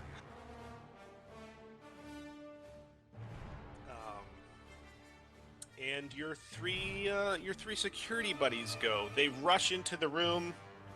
One of them, I think Guido, rushes into cover near Rayla. One of them rushes into cover near Marlowe and Roddick. And the third takes up a post kind of near the back of the room, near the door. And he actually kind of takes a post like watching the rear door. I swear, Star, if he decides to look at my ass at this point in time, there's a problem. Yeah, Guido rolls up, and he takes a stun blast at the guy who's running back from the panel.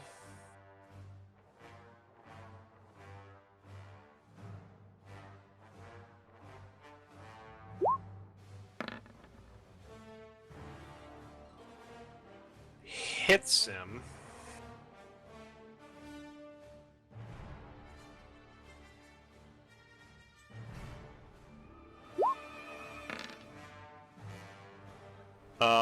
Ooh, yeah. He smacks him right in the face with a stun bolt, and the guy goes straight down.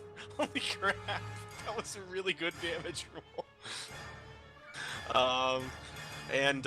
Yeah, he fires a couple bolts over there, and he kind of ducks back behind cover, and he gives you like a quick nod, Rayla. The guy who rushes, I think it's actually the Nemoidian chick, although you can't see her beneath the armor, rushes over towards Marlowe and Roddick, makes it over there and takes a shot against one of the guys in cover.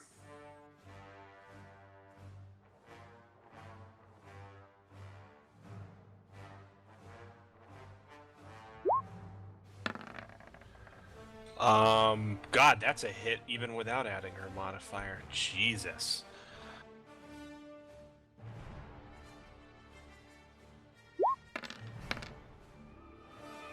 That guy gets smacked right in the face with another stun blast. Well done.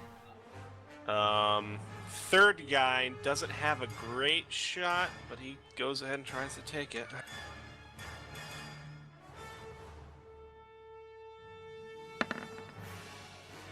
That's a no.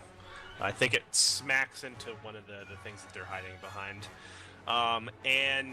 We roll back around to the convicts. As the door opens up in Rayla, you get an immediate flash to your vision. As the door opens up and two guys start wheeling a cart through, and on top of the cart there is a small turret which its shell has been stripped off. It looks like it's been in the process of being hot wired or something. You see battery packs wired to it. It's been hastily slapped onto this thing, and somebody has literally just rolled it into the room. It's a very small, basketball-sized sort of turret, but this is the typical sort of thing that they have lining the stun posts around the minimum security position. They roll it in here, and it turns, it swivels, and I need to determine who it's going to shoot. There are 7 targets.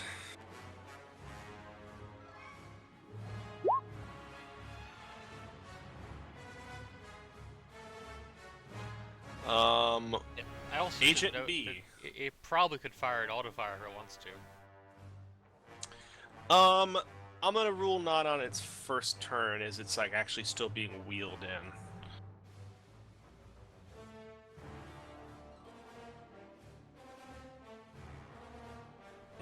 B has cover. I definitely need to look up its bonus. Ooh, that looks bad.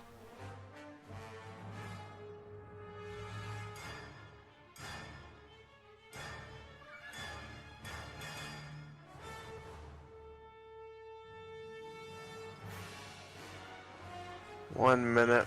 I'm getting it open right now. What's your reflex defense, Bunko? 17. Yeah, so if it gets any bonus at all, I'm sure it has at least a +1. It'll probably hit. It might not. I don't know how these things work stat-wise. I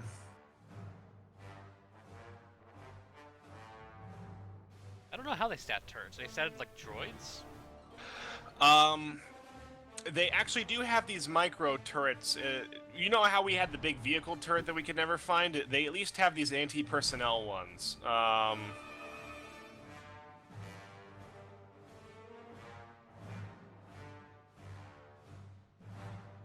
Base attack bonus plus.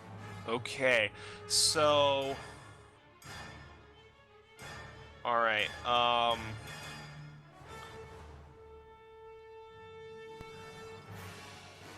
so it uses the base attack bonus of the user.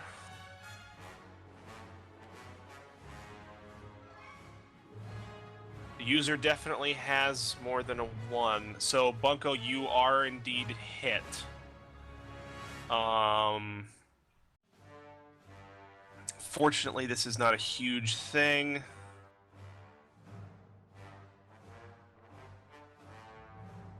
Bunko puts a bonus to cover, though, right? You already took that off. Oh, right, I see. That's it. Alright, Yeah. -2, I see.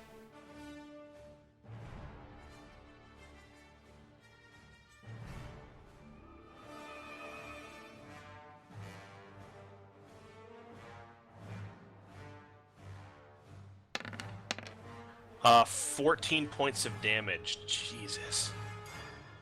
Regular damage or stun damage? Not stun damage. It looks like it's been hot-wired. The equivalent of a blaster pistol blast. It looks like this stun turret has been converted to fire lethal shot.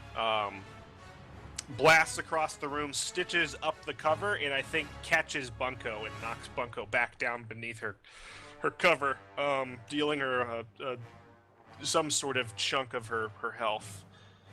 Probably a decent chunk.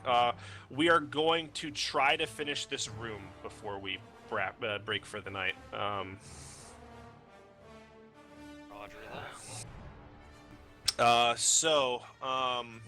Let me just roll the escape convict shots real quick. 3 of them are not. I think only 2 of them are taking shots this turn, aside from the turret.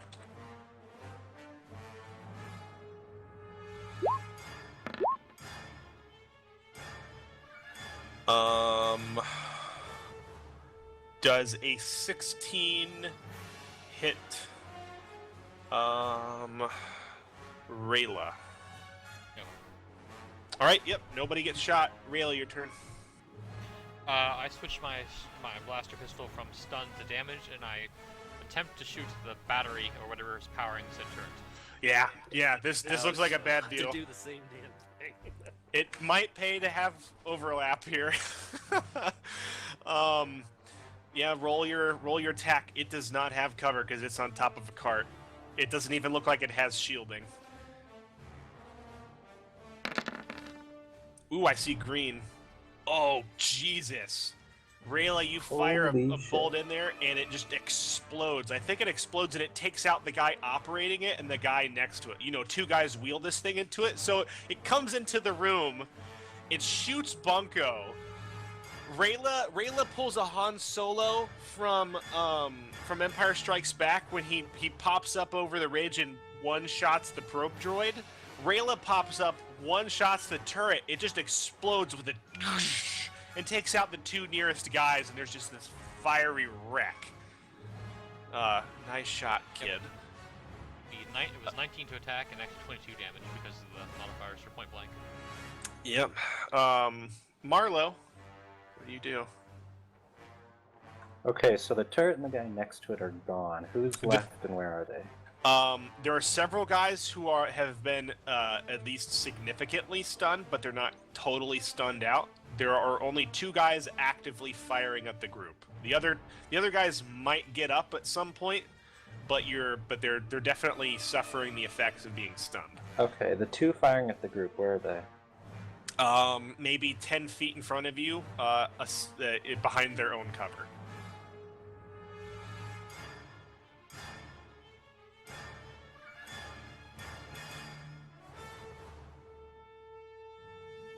Okay, I'm going to. And I will point out that they are on the exact opposite side of their cover from Roddick. Roddick is like hunkered down, shielding himself right at the base of their cover. Do they have cover from me? They have cover from you, yes. Okay, I'm gonna go ahead and take a shot at him with my pistol. Okay. All right, give me a roll. -2.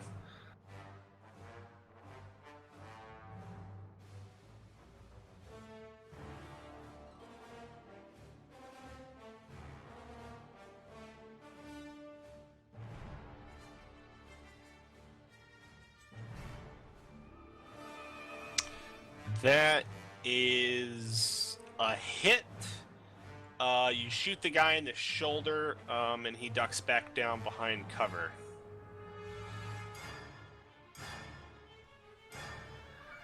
Roddick. I am going to turn and look slightly up from where I'm. You see the flaming wreckage of the turret? And yeah, the guys are on the other side of this cover from me, right? Yeah, they are literally like 2 feet away from you. Like this is some scene from like World War II. I am going to pop a slinker round at a 45-degree angle straight up and bring it straight down at them over this cover that I'm on. Yeah, you can ignore cover with your pistol, right? Yep. Does this count as point blank because I'm arcing it, or I'm not sure how that works? Yeah. The point blank is like okay. 100 feet, so. Let me roll it here. Well, it's different with pistols, but hold on a second. Here we go. I see green. 12. Force point that shit, dog. Yeah, that's a miss. I'm gonna force point it. Roll your force point. Wow, a 20. That's crazy. You guys are rolling crazy on your Wait, damage this turn. what's the difference between damage and PD damage? Point. That's his point Oh, damage. okay. Yeah, I have a special thing for point blank with the liquid. Wow. Okay, so Roddick, you stick the gun up, you fire, and the bullet arcs over the thing, and everybody sees red mist as somebody's head just explodes. I think I might take the opportunity to splat. broadcast the lower your weapons and come out after that. Agent B, there's one guy still firing. Alright, I'm gonna aim and fire. All right. Yeah. Ignore cover and take a shot. And I miss. You want to force point that? Sure, why not, everybody else? Everybody else is doing it. Give in to peer pressure.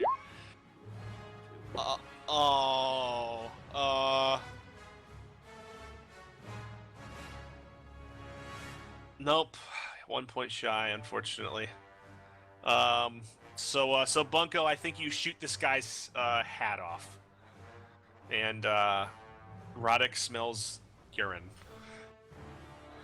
Let's get 3 rolls in here for the security forces. Maybe we can wrap this up.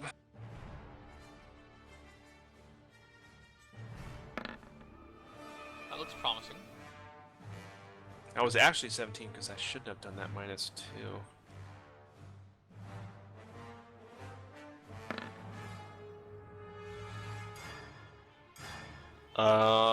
Yeah, those are definite hits.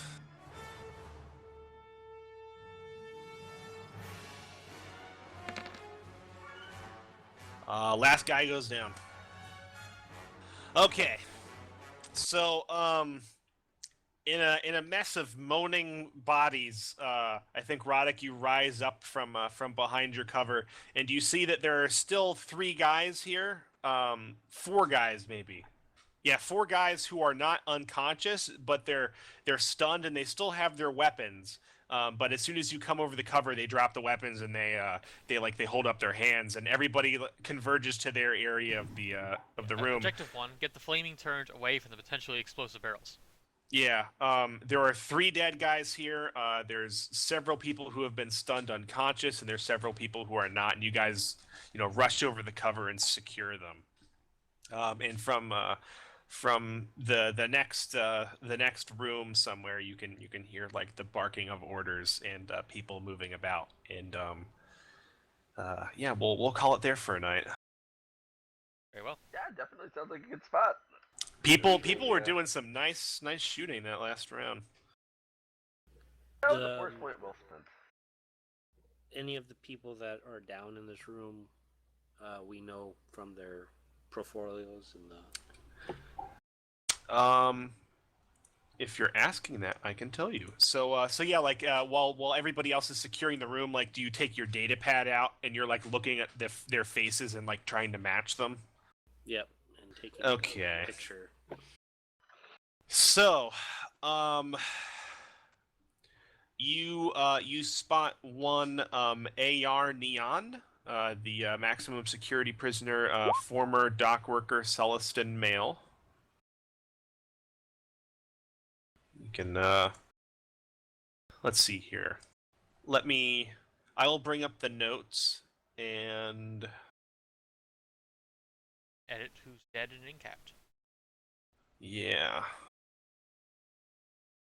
That guy got his head blown off. We're gonna put a big strike through on him.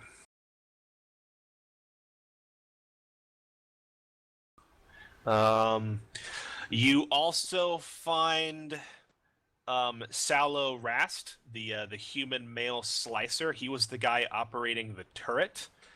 He is most definitely dead as well due to fragments like just going into his face and chest region. Congratulations, Rayla. You have your first kill. Technically, I think I already made one at the bar, but Did you? Like an actual kill? I think it was a thug. My stun pistol wasn't doing anything at the time.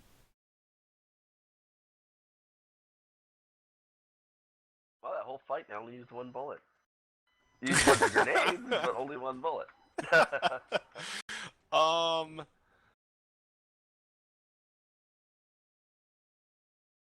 Yeah, those are the only two here that are identifiable from the named list, which means that the 6 unnamed prisoners of them, 5 are now accounted for. So let me update the total.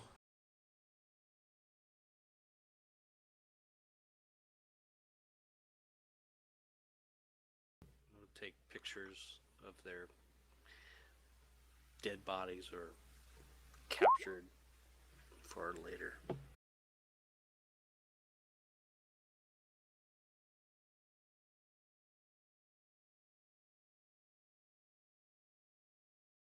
Alright, I'm going to take off here, so just add the XP to my sheet if you don't mind. All right, cool. We'll Sounds see good, you in a man. bit. Catch you later, man. Yeah, see you guys later. User left your We're channel. going to be on Saturday, right? Yep, we are definitely moving to Saturday.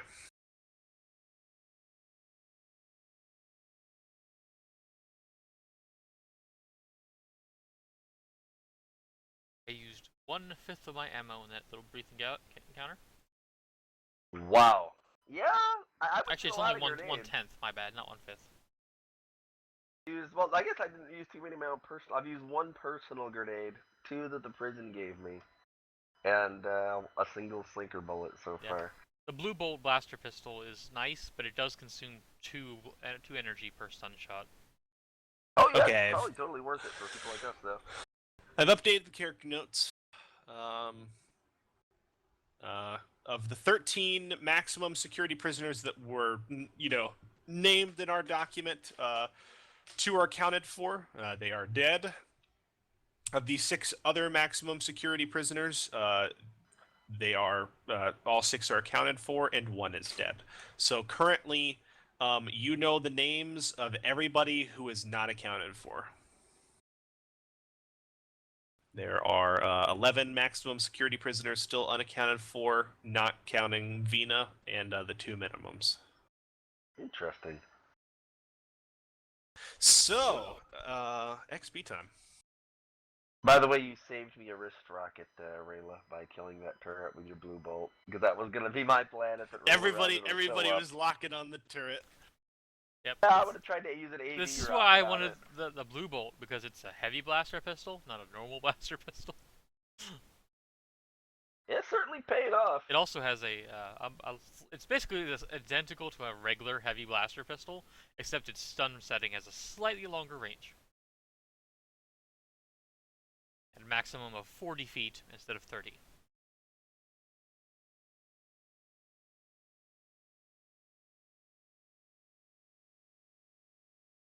I do like weapons that can toggle options. It's nice.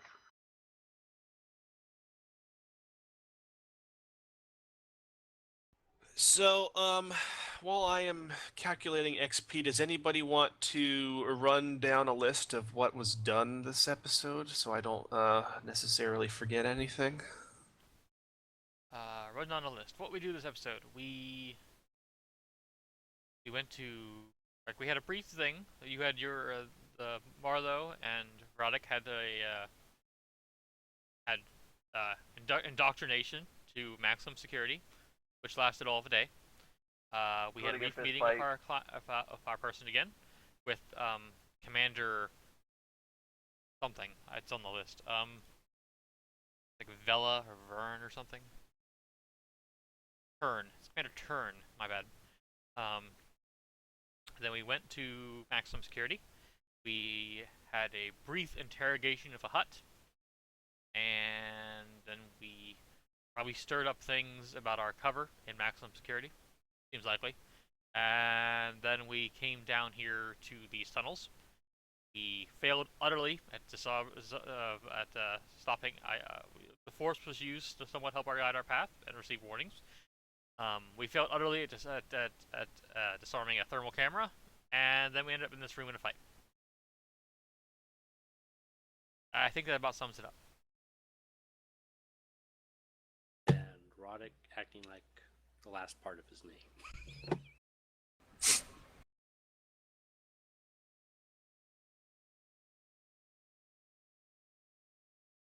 Notably, I think you were definitely in some fights today, at least. Let's see here. Roddick got his leg bitten nearly in half by a Trandoshan. Oh, thank you for reminding me about the Trandoshan fight. I thought specifically when I was talking about the fist fight, that was more like a bite fight than anything.